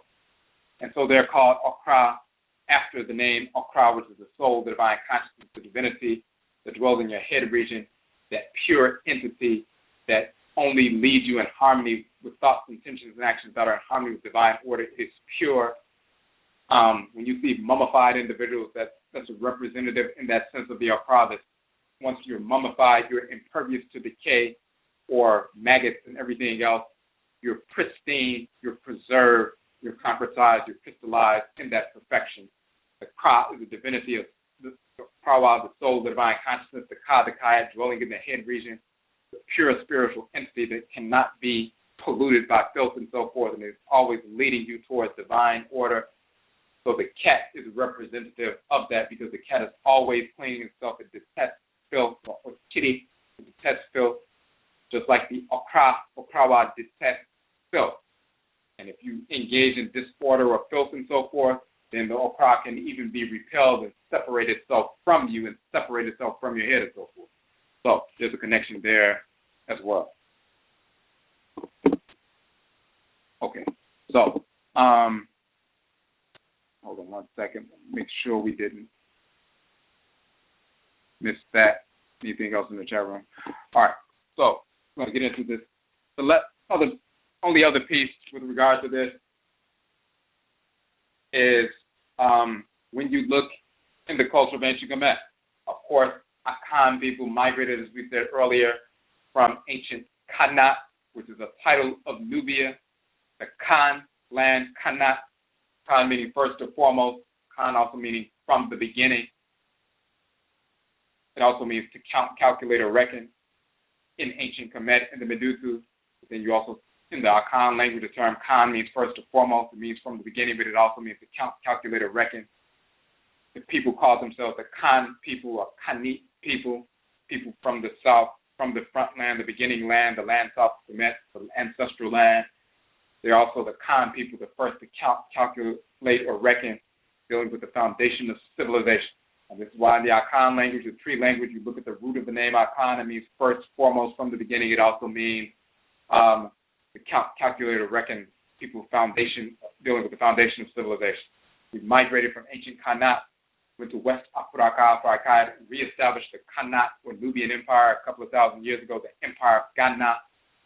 After Muslim invasions, about 1,000 years later, we moved towards the forest belt in the regions of today's Ghana and Ivory Coast and reestablished the Akan civilization in the forest belt. Then a few hundred years later, some of us were captured and forced into North Central South America, the Caribbean, and Europe during the Mmusuo Kese, the Great Perversity, the Enslavement era. This is how Akan people came from ancient Khanat, Nubia, to West Africa, into North America. But of course, as we said, we carried our oohn-dooh Hoodoo religion with us. Even as we show in our book, Hoodoo People, oohn-dooh is also a title of ancient Nubia and Kemet. In the Medutu, we show that actually on the front cover of the book and throughout the book. But oohn-dooh is the name of the place, a title of ancient Nubia. Oohn-dooh is also the name of the people, the oohn-dooh people. And of course, we continue to call ourselves in America the oohn-dooh or Hoodoo people. That is a designation of Akan people. So we're showing this culture has roots going back to ancient times through West Africa into America. And then, of course, when we go back, we talked about the hare being a shapeshifter, the hare being, of course, the fastest small land animal, very swift, of course, a communicator, spiritualist, dealing with root work, medicine, healing, transformation, all of that. So then you look in the Medutu, in the hieroglyphs of ancient Kemet, you look at the male and female hair divinity, oohn-dooh and oohn-dooh. And of course, that's related to oohn-dooh and oohn-dooh. That is their name. A hair divinity spelled with the full body of the hair and the couch position, and then the watery, the wave line for the N, the water line, and so forth. Means to exist or existence. Also means to leap up, to rise up, to run away from, to move, and so forth, to spring up, to leap. And that's talking about the swift power and the leaping up, just like the leaping up of the sun. That's why it's referencing existence. The manifestation of the sun is like the leaping up of the sun, rising up from the darkness and so forth, rising up from the horizon. But meaning to exist, but it also means to leap up, to rise up, to run away from, and so forth. And this is the title, or oohn-dooh, for the male hair divinity, and oohn-dooh, the female hair divinity. So when you look at some of we go back to a couple of the other definitions, and you can pull that up in a hieroglyphic dictionary, you'll find it also means existence from the beginning, primordial times. The region of so-called Hermopolis, and that particular nome is called oohn-dooh. That region is called oohn-dooh from the primordial times. Of course, Hermopolis, so-called Kemenu, the city of the 8 primordial divinities that are dealing with the pre-creation state. Amen, Amenet, Kankye, Hehu, and Hehu, Nun and Nunet, the primordial divinities that eventually Nun and Nunet give birth to Ra and Ma'at, the creator and creatress, with the primordial 8 divinities, headed by Amen and Amenet, who give birth to the other 6. That region that's sacred to them in Kamit, called Kemenu, the white and offspring called Hermopolis. That region is also called oohn-dooh because it's dealing with the primordial existence, being or existence, to be, to exist. Oohn-dooh. Also meaning things that exist. It also is a reference to people as existence. So just like you have the term life, en quoi, then you have the term existence. Just like in English, you have life is one word, existence is another word. In ancient Kemet, ankh, meaning life, then existence, oohn-dooh, and so forth. And the representation is the hair. Give me one more second. Just want to pull up one more.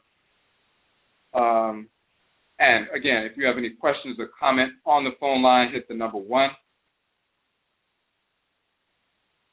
So we can see that your hand is raised. Okay.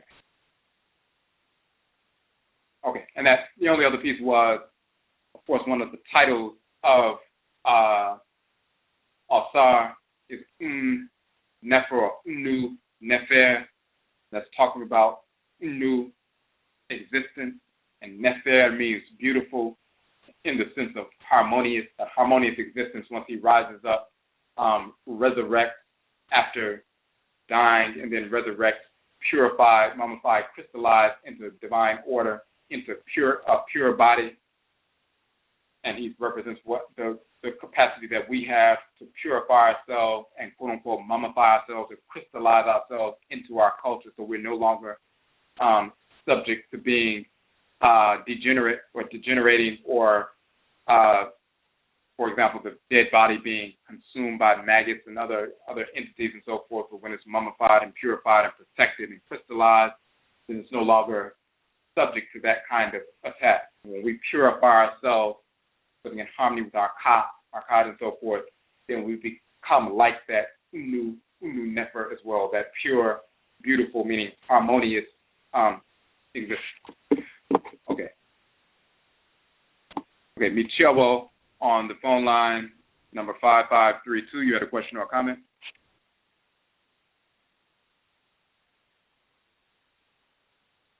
On the phone line, number 5532. Hello, can you hear me? Well, hold on one second. Hold on one second. Hello? Okay, can you, I can hear you now. I hear you. My phone was muted at first. Sorry about that. That's all right. Well, I do have a question, brother. I am enjoying the talk right now, and I always have, all of them. Been learning a lot, been going through purification, and it's really, really good working out. One of my challenges right now is in separating from individuals who choose to continue to perpetuate, the lies and false life, falsehood. And the challenge particularly is with my career as a composer and engineer. Like, I record music over the years, and I notice how, a lot of the stuff just really just add to the problem. So I decided to totally not be involved with recording certain music that's not wholesome, music that's not healthy, that's not a healing vibration. I'm still interested. I tell friends and associates that we're doing different types, even if it's a warrior type of music, even if it's a song of a relationship, as long as it's factual, it's realistic, and it's not perverting what's true. And that's been a big challenge right now. And so one of my questions was, how would a young brother who's a producer handle that situation? And another question was about healing vibrations, like when you go online and they say, these are healing vibrations for hertz 432 and some other numbers. How accurate is that information? That's what I pretty much want to find out. Okay, so I would say two ways with regards to the connecting with those individuals. Number one, and it's a good thing that of course, music is key. It's one of the best ways to channel that kind of information. People become receptive when they listen to music. The sound vibrations in and of themselves are healing. People can sing through a certain pitch. Sound vibrations can break a glass. So that's power. And of course, sound vibrations, the effects that they have on our organs, our systems, our brain cells, they cause us to become receptive. Of course, the whites now spring understand that. That's why they float foolish messages over the music, as well as certain kinds of music, so that they can brainwash and program our people and keep that programming in the head. When you hear a song in the morning for a few minutes and then you're walking around all day, repeating the song, even if you hate the song, you can't stop repeating it because you've been programmed within a few minutes. And if people can program themselves with sounds of songs that are harmonious, that are giving messages that would actually transform them and reform them in a positive way, then that's how powerful music is. So it's important that you're doing that. So, but it's two ways I would say. Number one, some people will be, if they're still in that negative, mindset, they may be taken aback, so to speak, by something positive coming from. So it's two things that happen. Number one, educating those people on culture in and of itself. You can share with them the free books and downloads and things like that to begin to transform them through an educational process, and then they will grow into embracing some reality once they're getting that education. Just like the whites in our spring are constantly bombarding us through television and schools and churches and radio and music and everything else. They're constantly forcing their perverse culture upon us. And then when they put the music out, of course, that just reflects the culture and it just further continues that brainwash. We need to transform that paradigm by infusing our people with proper information, and then they grow into that. They repel the nonsense and they grow into that appreciation for reality. So that's one thing. But then even while that's happening on another track, there are so many people who are disgusted with the kind of music that's out today that they've just tuned out. They would love to have some, positive or cultural kind of music out. Of course, they know white radio stations will never play that. They know BET is not going to play that. You know what I'm saying? They're going to continue to play nonsense like Formation or something like that. So, but there are people who are just waiting. They can't wait for real music to come out. So there's a genre, and as well as just a whole undercurrent, an underground of various forms of conscious hip-hop, conscious R&B, conscious, ancestral, what we would call ancestral soul, ancestral R&B, ancestral hip-hop, and so forth, that once people, there's a number of people on Facebook, different groups and so forth, that once people find out that you're out there, you get a lot of support because they're looking for real information. You can plug into that. When you look at one of our pages on Facebook, and we're going to start posting more information out there, but we posted a number of artists that are really culturally grounded. It's the Guerrilla Scene, SCENE, guerrilla scene, ancestral soul, ancestral hip-hop, ancestral R&B, so we seek to promote that kind of music.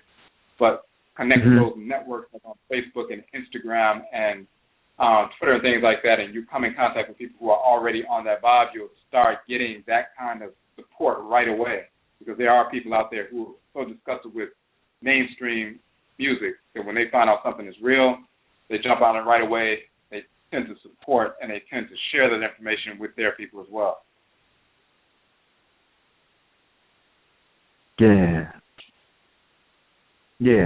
I'm really feeling that. I mean, that's one of the, just recently I've come across a few, and that was through Facebook and YouTube. Some of the people who are friends, who were friends of the Kese site of your page on there. Some of them were musicians, and I would say that they were real conscious, and that was refreshing to come across those individuals like that. And I'm one of the people that's been disgusted with some of the other music, with any of the music that's not in line with order, because I know it's just really not doing none of us anything good for us. So, but about the frequency thing, what's your take on that frequency? When they advertise what are the healthy frequencies and stuff like that. Now, which one are you talking about? When they're advertising on Facebook, or what are they saying? No, not on Facebook. I'm talking about that's the music thing. But other than that, I'm talking about the frequency of healing, and they try to designate what the hurt is. Like I engineer, and I know about different hurts, and I do know about some of them that's harsh and not good for you, and I know about some that feels more pleasant. But I know when I go online on YouTube, they got a whole epidemic now of different people saying this the healing frequency. And then they got popular numbers like 432, and they just have a hum going on at 432 for an hour long or 2 hours long, and different Europeans and everybody else be commenting on it saying they got healed from listening to it and stuff like that. Right. So I don't believe it, but I'm saying. Well, this is the thing. So anything that moves, generates sound vibration. Movement, whether you stretch out a rubber band and pluck it, and you'll hear a little sound vibration, or string, which becomes a guitar string, or rope whipping around in the air, or you just blowing, it's a whistle, anything that moves generates sound waves. So, but what's important for us is what is moving constantly in harmony with divine order every moment of every day.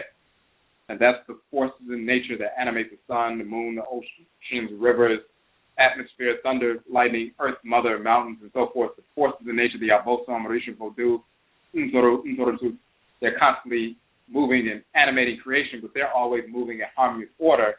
So the energy that they emanate also gives birth to specific configurations of sound vibrations that are constantly emanating from them. When we align with them ritually, we're aligning with the quote-unquote frequency of those divinities as they move through space and generate those sound waves. So those are the frequencies we attune to, and that occurs when we engage in ritual song, ritual dance, ritual drumming, and so forth, ritual prayer, even through ritual breath and so forth. We still attune, even if we're not trying to necessarily attune to the sound waves, but just movement itself that's harmonious gets us in line with those real frequencies.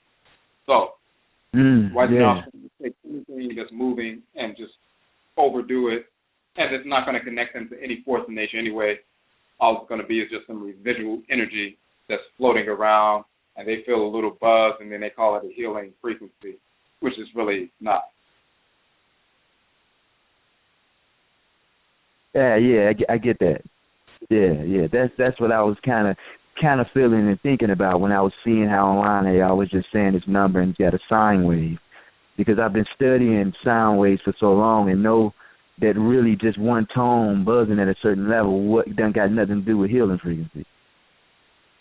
You know? So, yeah, thanks a lot for that confirmation on that. No problem. We appreciate the call. Okay. Oh, cool. Crazy. One other question about the ADANKO symbols. I saw the ADANKO symbol with the circle and the triangle, it's a circle with a triangle on top of it, and I was trying to look up what does that ADANKO symbol mean, or is that an ADANKO symbol? Okay, so the one specifically the circle with the triangle, and we did a modification. We put the circle with the dot in the middle and the triangle, but typically the circle with the triangle on the top is called the sepao, and sepao is actually, it's like a dagger. Like the circle is actually the handle, and the triangle is like the blade. And if somebody has been captured, like a prisoner, and a criminal, and they're slated for execution, sometimes right prior to execution, they would seek to try to send out sound waves and try to curse the Ohene, the king, or the Ohima, the queen mother, trying to utter some incantation to curse them. They'll use that blade to pierce their cheek through their tongue so they would not be able to curse the Ohene or the Ohima before they're executed. So that's what that's for. It's dealing with, the execution of justice. Now, the reason we use a version of that for the symbol on the back of our book and some other places with the dot in the middle, the circle with the dot in the middle, of course, is Ra and Ra'et, the symbol for them.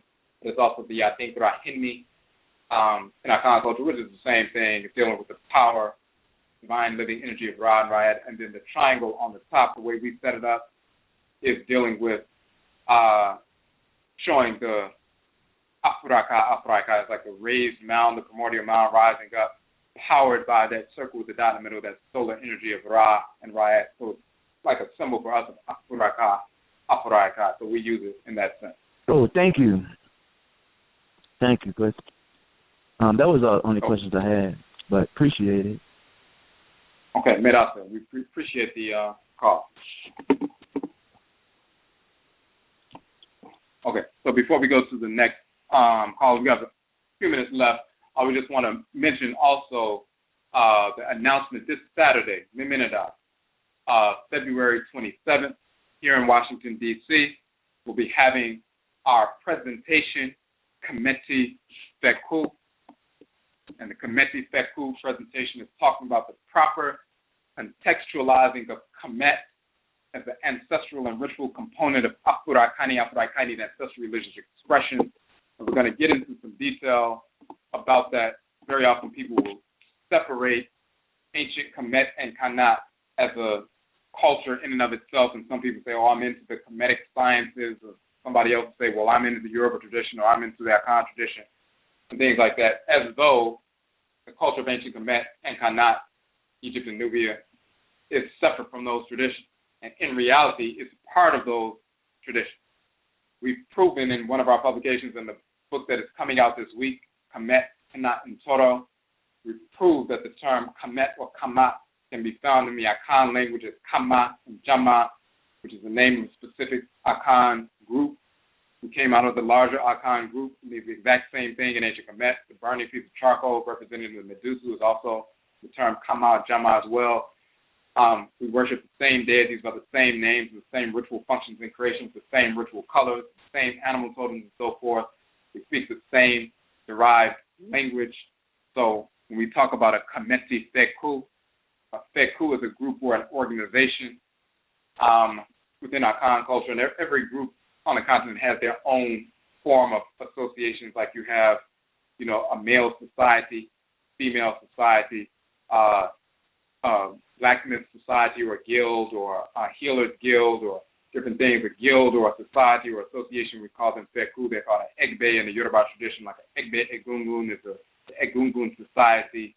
The Yemoja Egbe Yemoja is the people who are children of Yemoja and so forth. And Akan is the Feku.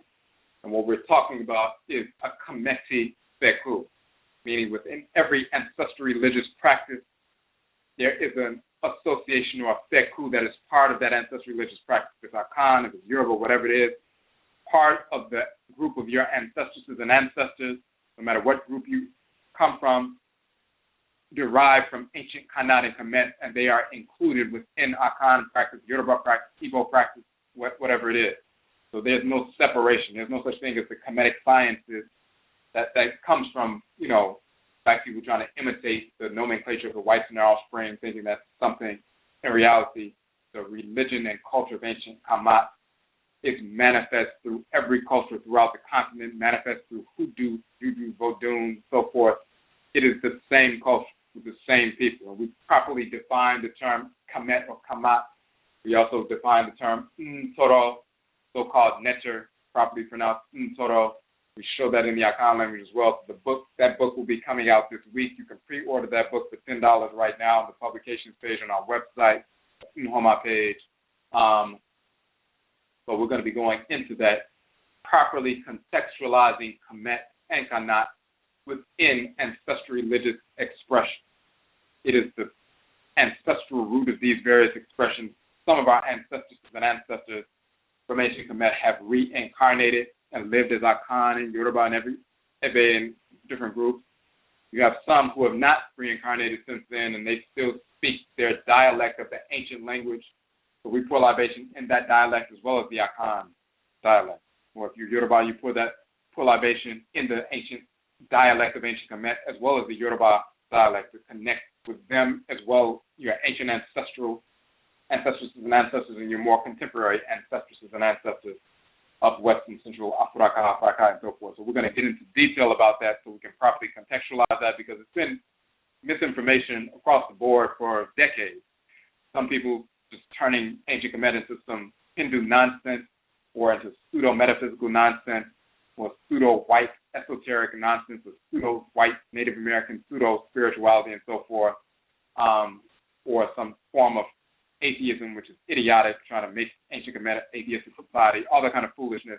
Our people have just woven white nonsense into our culture and tried to separate it from our various cultures. But when you look in the language, you will find the term Kamit, you will find the term oohn-dooh, you will find the names of the deities in these various cultures wherever we exist in the world. So there is no separation. It's no different than some people migrating, their family members migrating from Mississippi to Chicago. The ones who are living in Chicago and the ones who are still in Mississippi are the exact same people from the same family. One is not saying, I'm into the Mississippi sciences, and somebody else, I'm into the Chicago sciences. They're the same people. They're the same family members, literally. So there is no separation. They're just, separated by a distance, which is superficial. So we're going to get into that.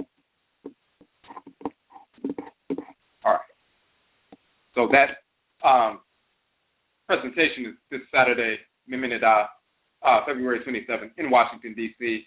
When you go to the page on our Facebook, we have a event notification for that. Also on the Afuraka site, our social network site, we have a notification for that.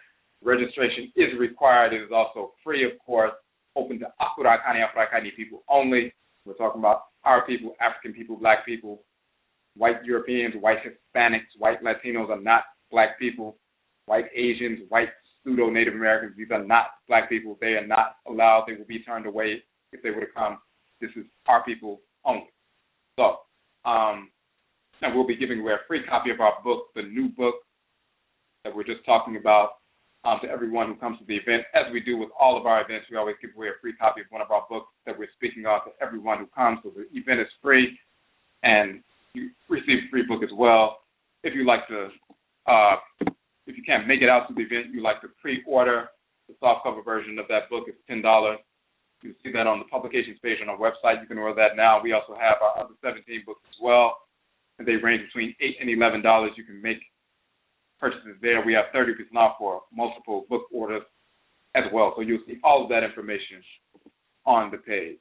And, of course, we have our Etchy Sign Ancestral Religious Reversion Conference coming up on March 20th in D.C. as well. All-day conference, free, open to our people only, from 11 a.m. to 7 p.m. That's on the page as well.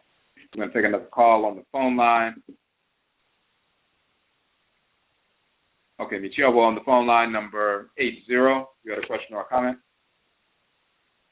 Yes. Yes, I want to know, like, I was in D.C. this past October. I usually hang around 8th Street area, the 5th and 8th Street. Do y'all have any activity going on around in that area? You said 5th and 8th? Yeah, whenever I'm in D.C., I go to 8th Street, like between 5th and 8th Street, in that area. Do y'all have activity going on over there? No, and I'm familiar with that area. No, we haven't had anything over there. But we've had since really, and starting since September, we've been doing something regular once a month. And since October, as a matter of fact, we've had it. There's a complex called the Arc in DC. It's in Southeast, on Mississippi Avenue, Southeast.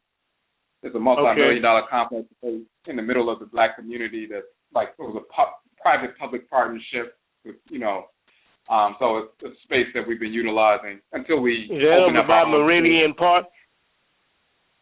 Is that near Meridian Park? I think Meridian Park. I believe it might be in Northwest. I think. Yeah. Yeah. Meridian Park. I'm not familiar at all with DC, but I've been there 2 times.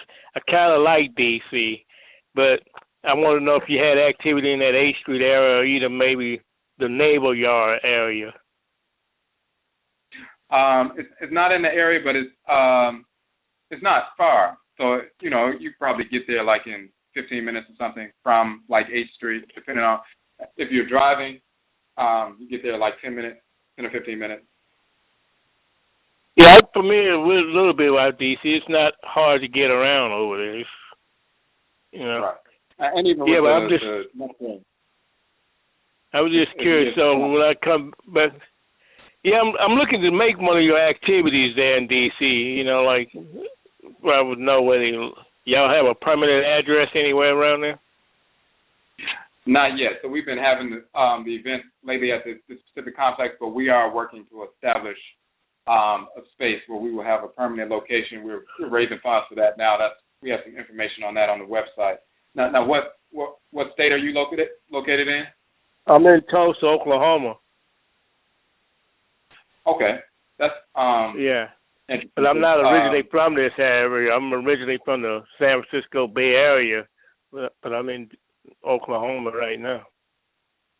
Well, keep checking the website because we actually connected with a couple of brothers a few months ago in Oklahoma, and we were talking about doing a presentation there in Oklahoma. So we do want to do that. So keep checking the website. So we're definitely going to have. Okay, the website's pretty informative. I guess it's up to now. It's been keeping me well informed of what the next moves are and stuff like that. So I guess I'll just look there for maybe I can get all my questions answered there. Oh, definitely. Right. And then we also announce it on the show as well. Okay. Yeah, because I'm always looking forward to going to D.C., but I think, I would hope, if I make another trip that I can meet some of your organization people, representatives there when I go the next time, because that would be like an inspiration, because I really like what y'all present to the people, to the community, solutions that you have, besides marching and complaining and not doing anything, about the situation except protesting and making signs. We need to, like you say, take action and be men, stand up and be men, let people know that we ain't going to accept to be stepped on by anybody. Exactly. All right. I appreciate you, brother. All right, that's all I got. Okay, Mid-Outlet, we appreciate it. All right, thank you. Okay, hold on 1 second. We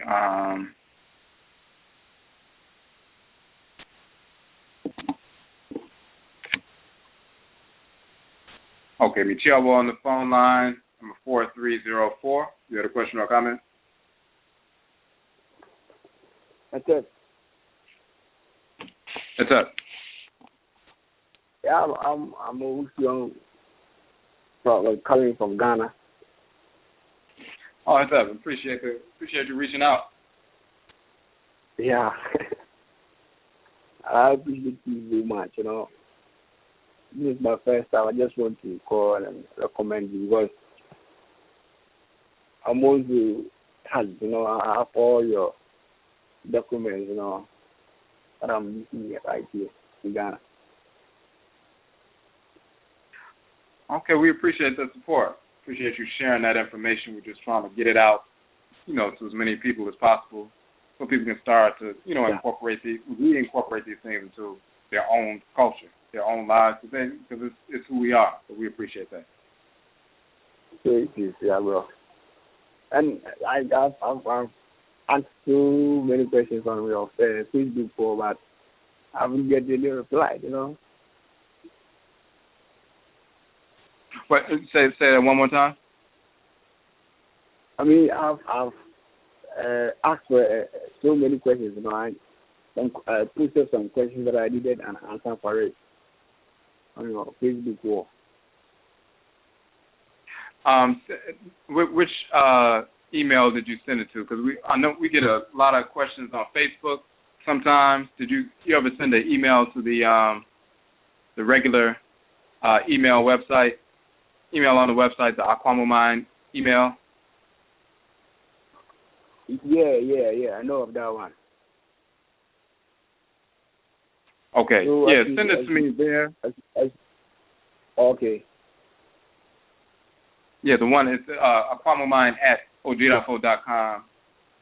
And we're trying to catch up with the email. We're getting a lot of emails on Facebook. We're trying to catch up. All right. I have it all. And in fact, you're doing a very great work, Like, in Ghana here, like, if people hear of me talking about our ancestral religion, they think, what is wrong with this guy? They don't get me. Like, it's strange to them.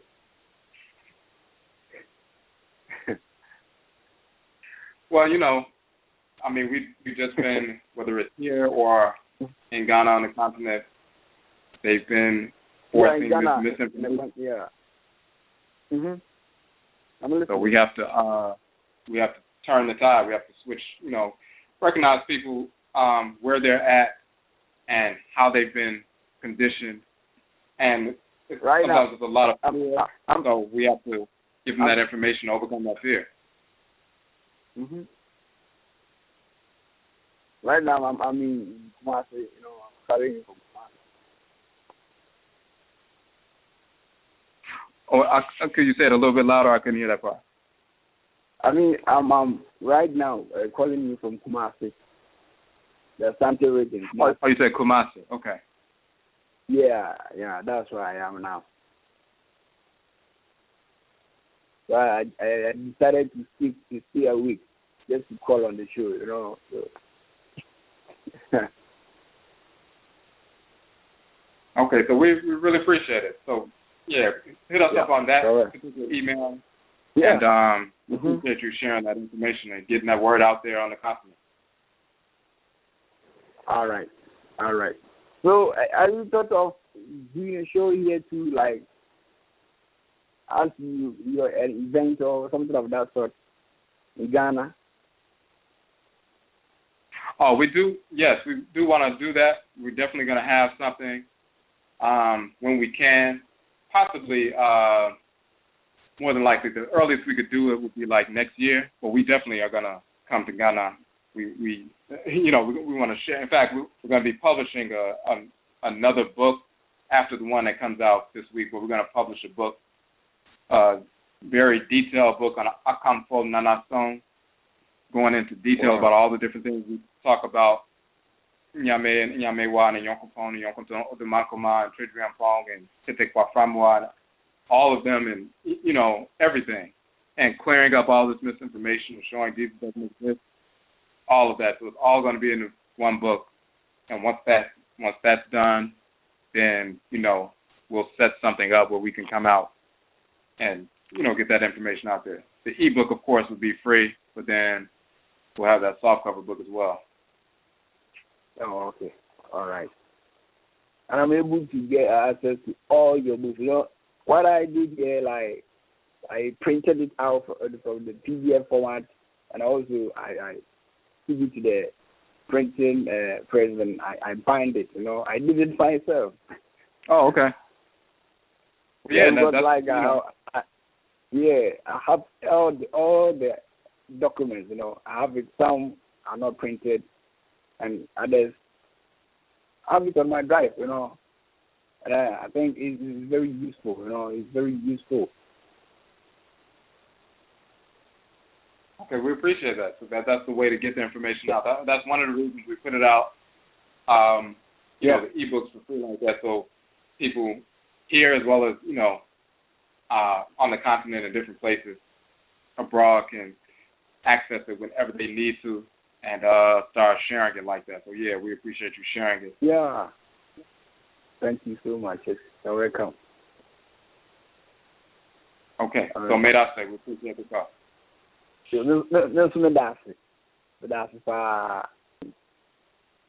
Okay. Okay.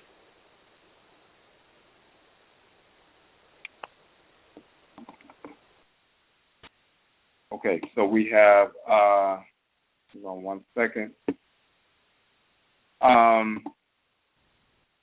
Okay, the Chihuahua on the phone line. We have one more call. 5808. Well, can you hear me? Yes, I can hear you now. Good evening. First I wanted to say if the brother from Kumasi is still on the line, I'm glad to hear a caller from all the way across the pond.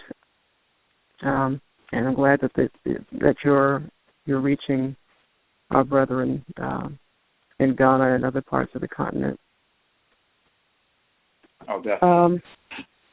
One quick comment. I wish I had known about the the poison test. That what you mentioned earlier in your anecdotes about the hair reminded me of years ago some so-called healer who was demonstrating, going into a trance, and I mean it was just so phony. And when you were saying that, I thought, I wish I knew about that then. I would have given it to him to see what he was going to do, but he turned out to be just a horrible fraud.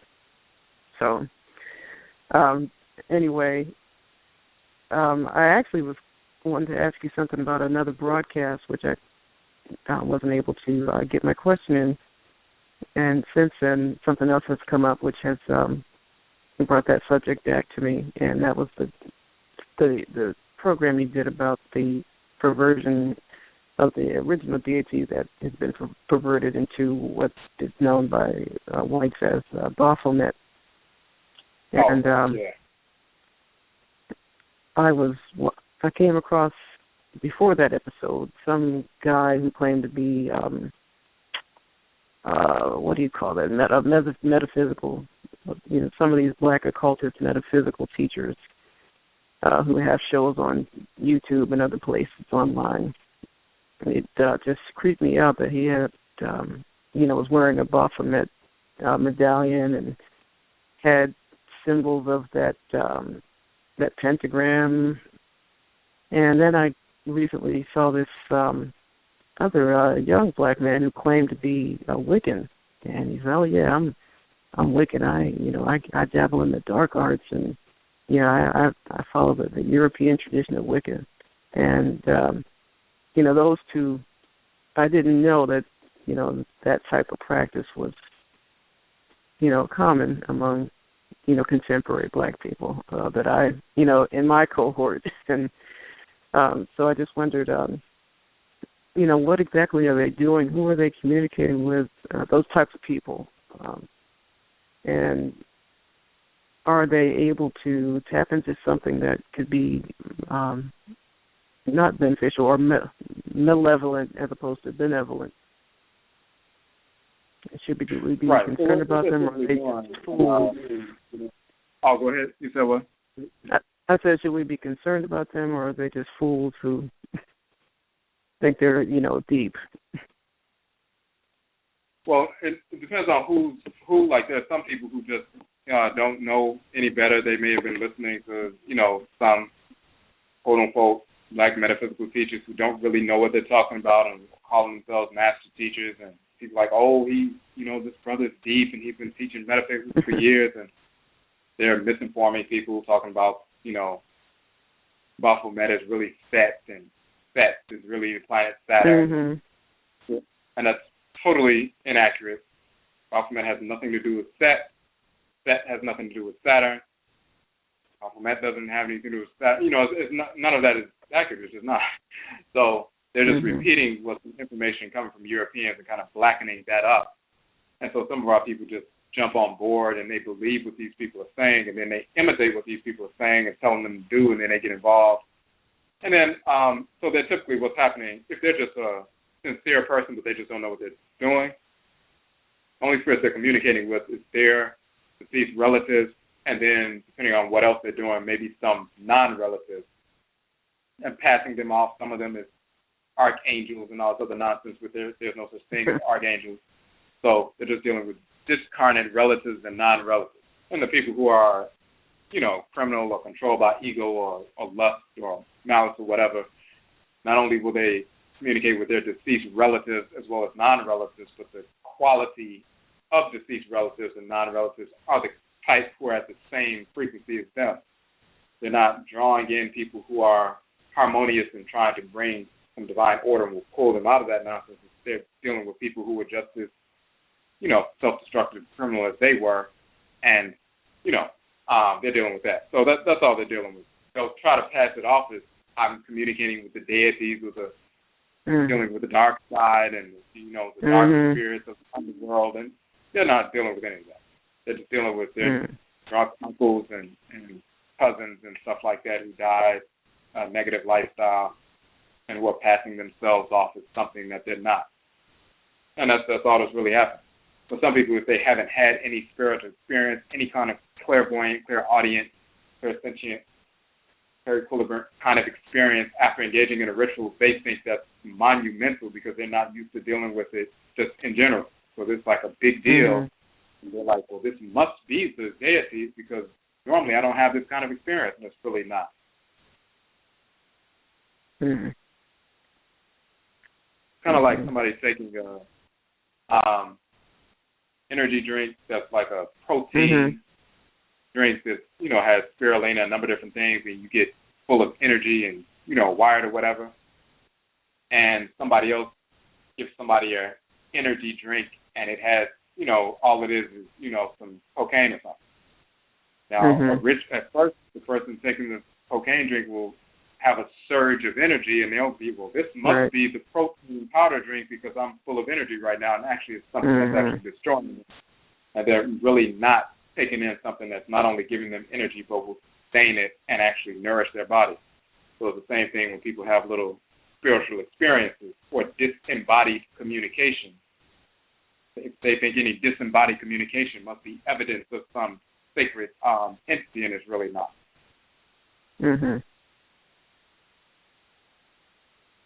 Okay. Well, I'm glad I got to ask that question since I didn't get a chance to with the other broadcasts on that subject, so I appreciate that. Okay. We appreciate the call. Medase. Medase.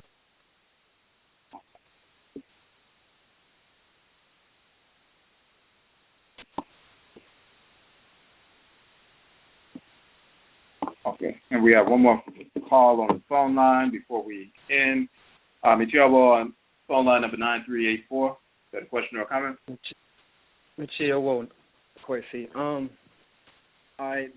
My first question is about anonymity.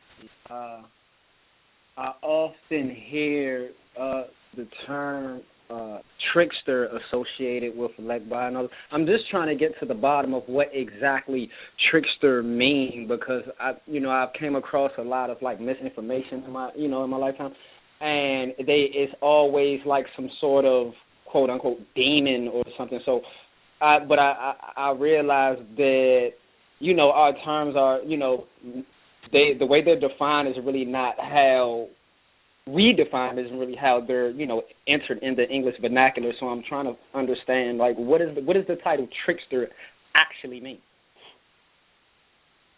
Okay, so now in one particular, and you'll get some details on this we did a couple of broadcasts on Awuku, which is Kweku Anansi.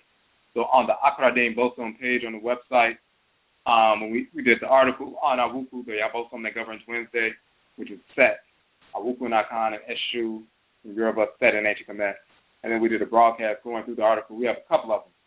And and we go into that whole notion of trickster. So, of course, he's the messenger.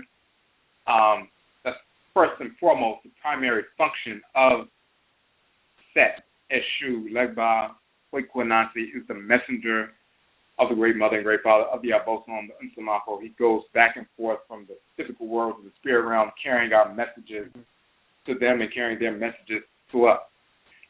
The Akan will depict him in his animal totem being a spider, Anansi meaning spider.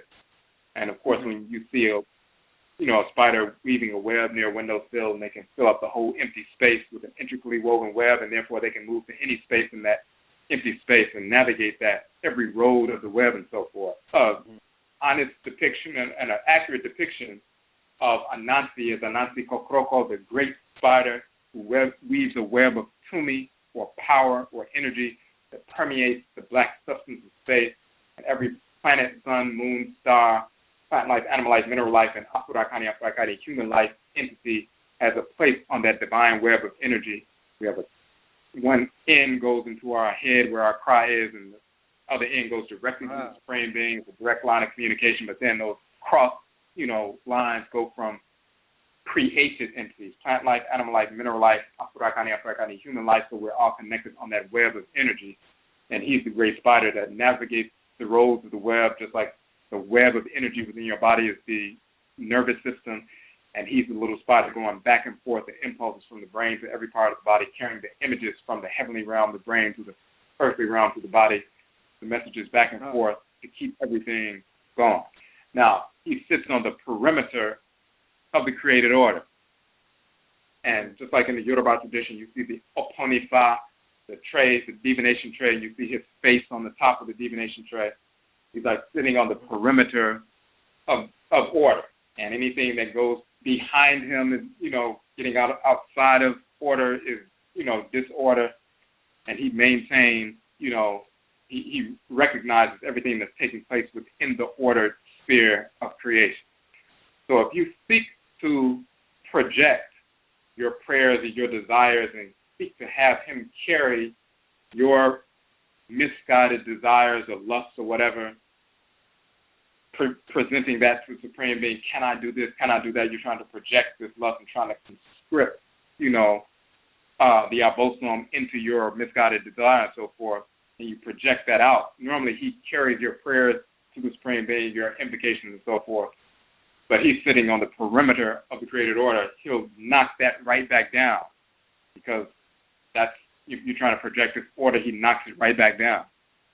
So what you receive when it gets knocked back down, if you're misguided or disordered or lustful, you'll say, hey, I just received a message from Anansi. He said it's okay for me to go ahead and do this, so you go and engage in something that you know is self-destructive, and then it blows up in your face. And they say he just tricked you and led you into some disorder to teach you a lesson, but in reality, he knocked back. You were trying to trick the Abosom and Enslavement to conscript them into your lust, and he's not allowing that process.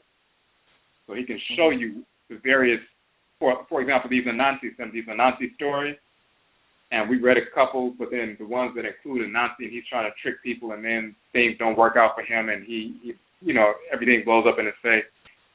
He's showing the different pathways, the possibilities of, if you make this decision, this is what the outcome is going to be. That's why there are thousands of Anansi stories. Or if you make this decision, this is what the kind of thing that will unfold. He's allowing you to see what can unfold ahead of time, so you can make corrections before you even engage, or you can switch lanes, or, before, as you see things, you're about to run into a wall, you can change direction because you know what happened when Anansi did this. They're showing you the logical outcome of, if you get on this track or this road of disorder, how it can manifest and how you can change direction. And if you need to sacrifice certain things or engage in ritual practice to realign yourself, you need to do that. But he can show you that. He can show you how it will unfold. And that's valuable, because we try to trick ourselves intellectually into, this is the right thing. I need to do this. I need to connect with this person. I need to grab this or whatever. And when you start trying to engage in mental manipulation and talk yourself into something, that leads to all kinds of disastrous results. It's one thing if instinctively you smell some food and it smells okay so you can eat it. But then if it smells, bad, then, just like a dog or a cat, they just move away from it. They know instinctively something is wrong here. Or they come around a person instinctively, they know, okay, something's wrong with this person, they just back up. Or a child will just back up. But what we do is our cry is telling us, no, don't eat this food, or no, don't connect with this individual. But then intellectually, we try to talk ourselves around the cry.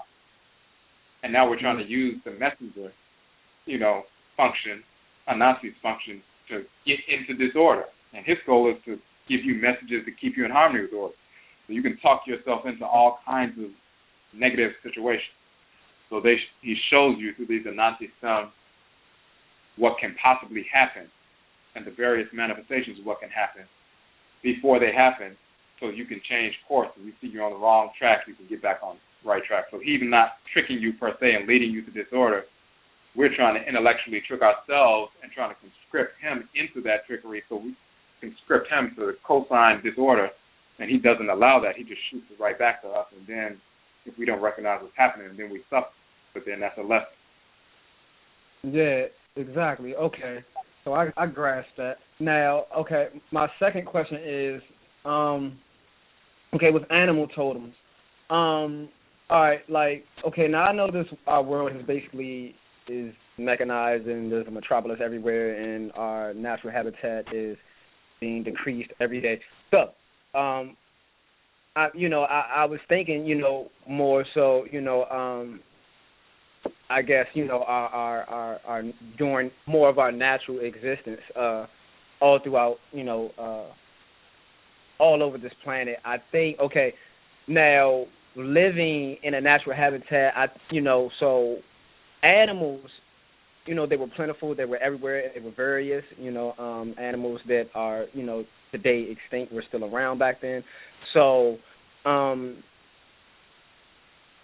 is an animal totem necessarily just one animal? Like, are you assigned one animal totem, like how you are assigned a bosom, or is just an animal totem just a messenger? They can be really any animal. Is my question. No, it's not a specific animal per se. Even though you have some that are more prominent, the key is you're assigned a bosom from your pra on one hand, your spiritual head. Then, of course, the patriclan and matriclan divinities. And that's not just Akan, that's just across the board. Everybody has, a lineage from blood circle from male and female, mother and father, and then they have a spiritual head. So so you're assigned a bosom before you come into the womb.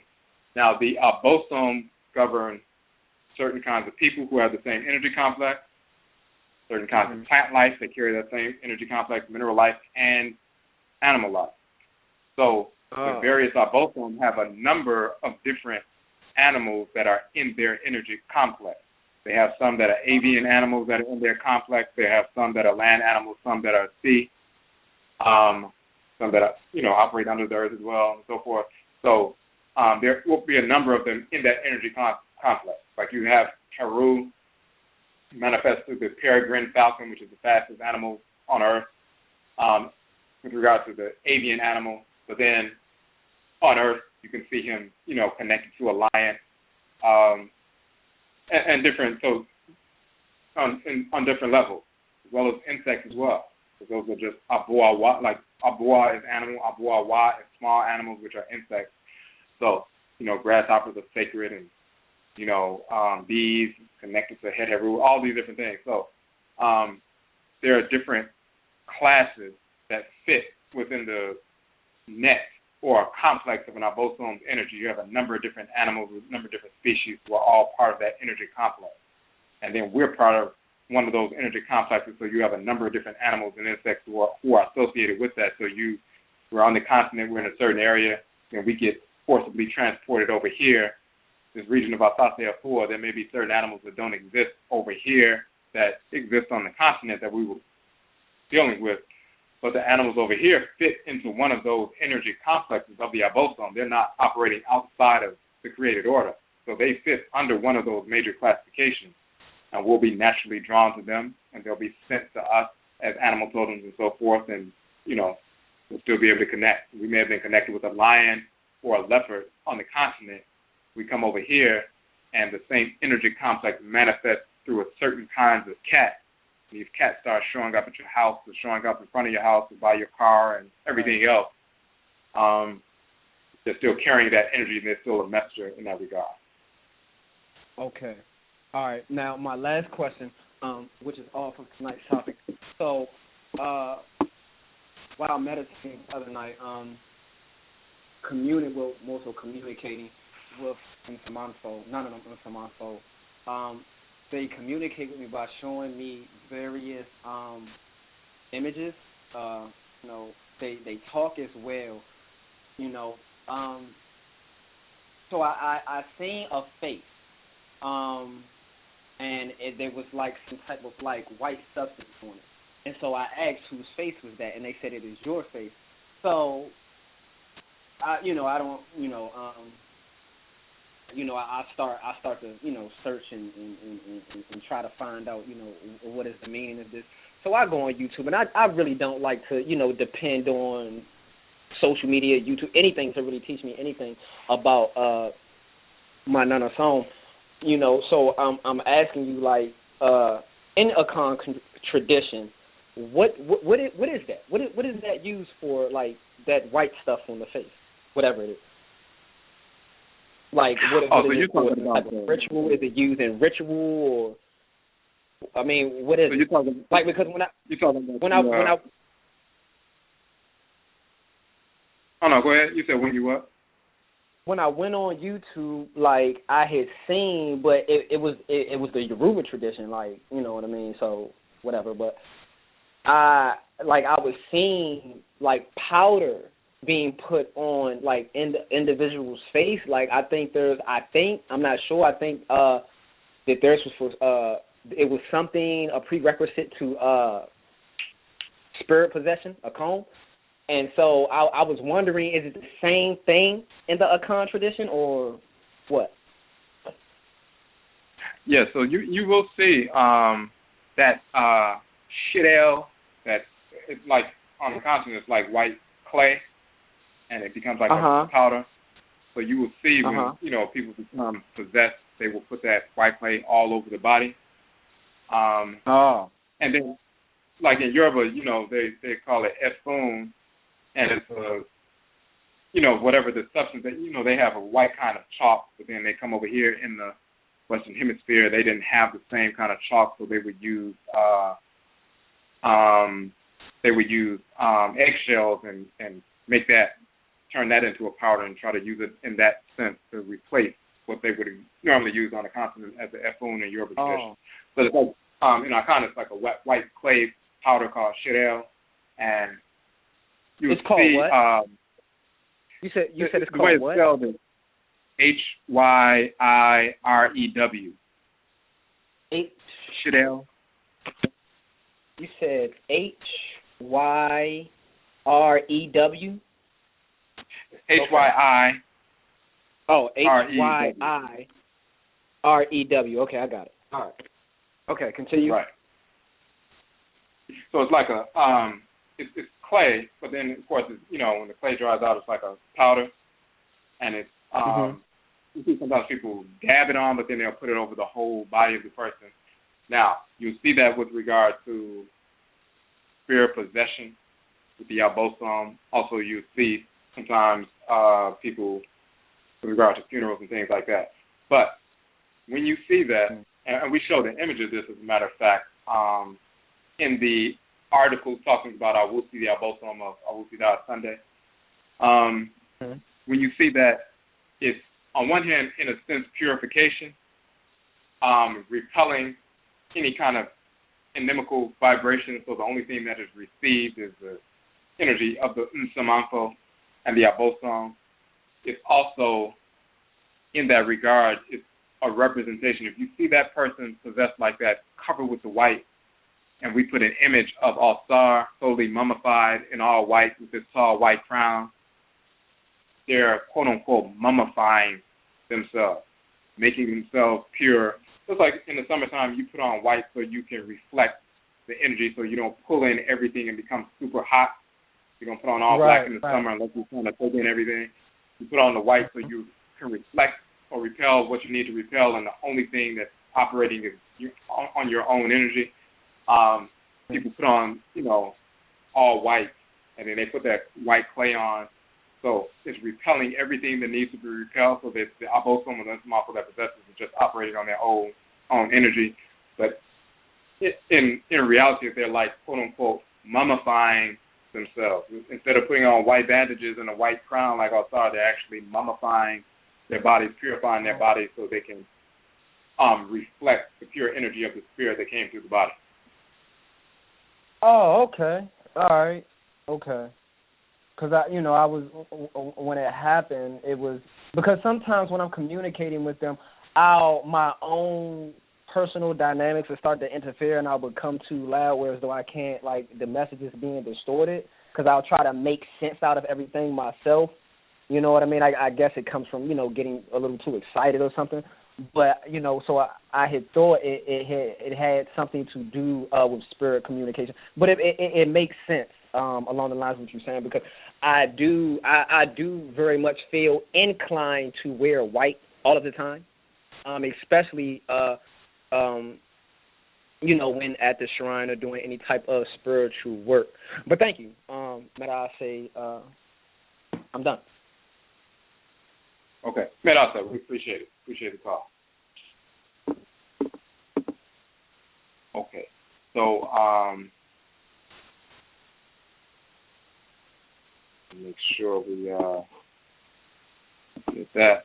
So, yes, in this sense, whenever we talk about white with regard to purity, we're not talking about, pinkish skinned people are pure, that they're not at all. They're perverse by nature. So there's no such thing as a pure white person. So, and in this sense, when we use the term white, the term actually in ancient Kemet, hetch, meaning, quote unquote, white, or, in AKANFO means white, but then shang also means illuminated, shining, and things like that.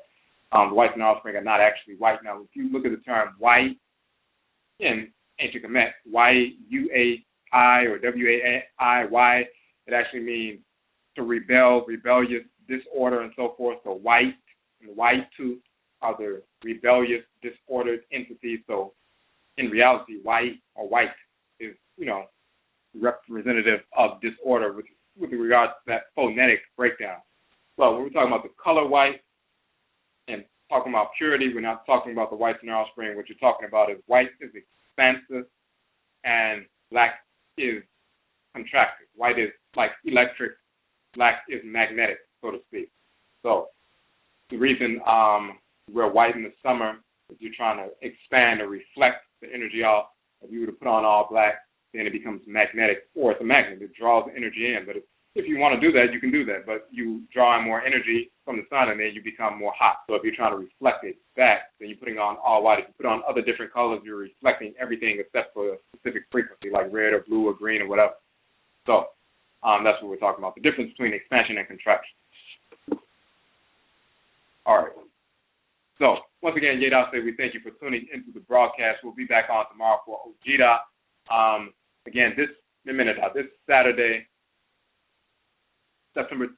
February 27th at 6:30 p.m. in Washington, D.C. We will be presenting on Kemeti Sekuo, the proper contextualizing of Kemet as the ritual component of ancestral and ritual and ancestral religious expression. We're going to get into that.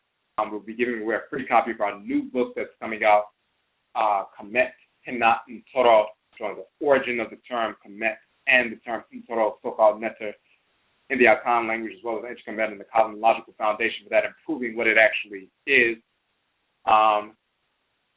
You can pre-order that book for $10. It's on the website, as well as our other books as well. You can go to the Homa page, the publications page on our website for that. So, Yedase, we thank you for tuning in to the broadcast, and Yebeshia Bio, we will meet again. Okay.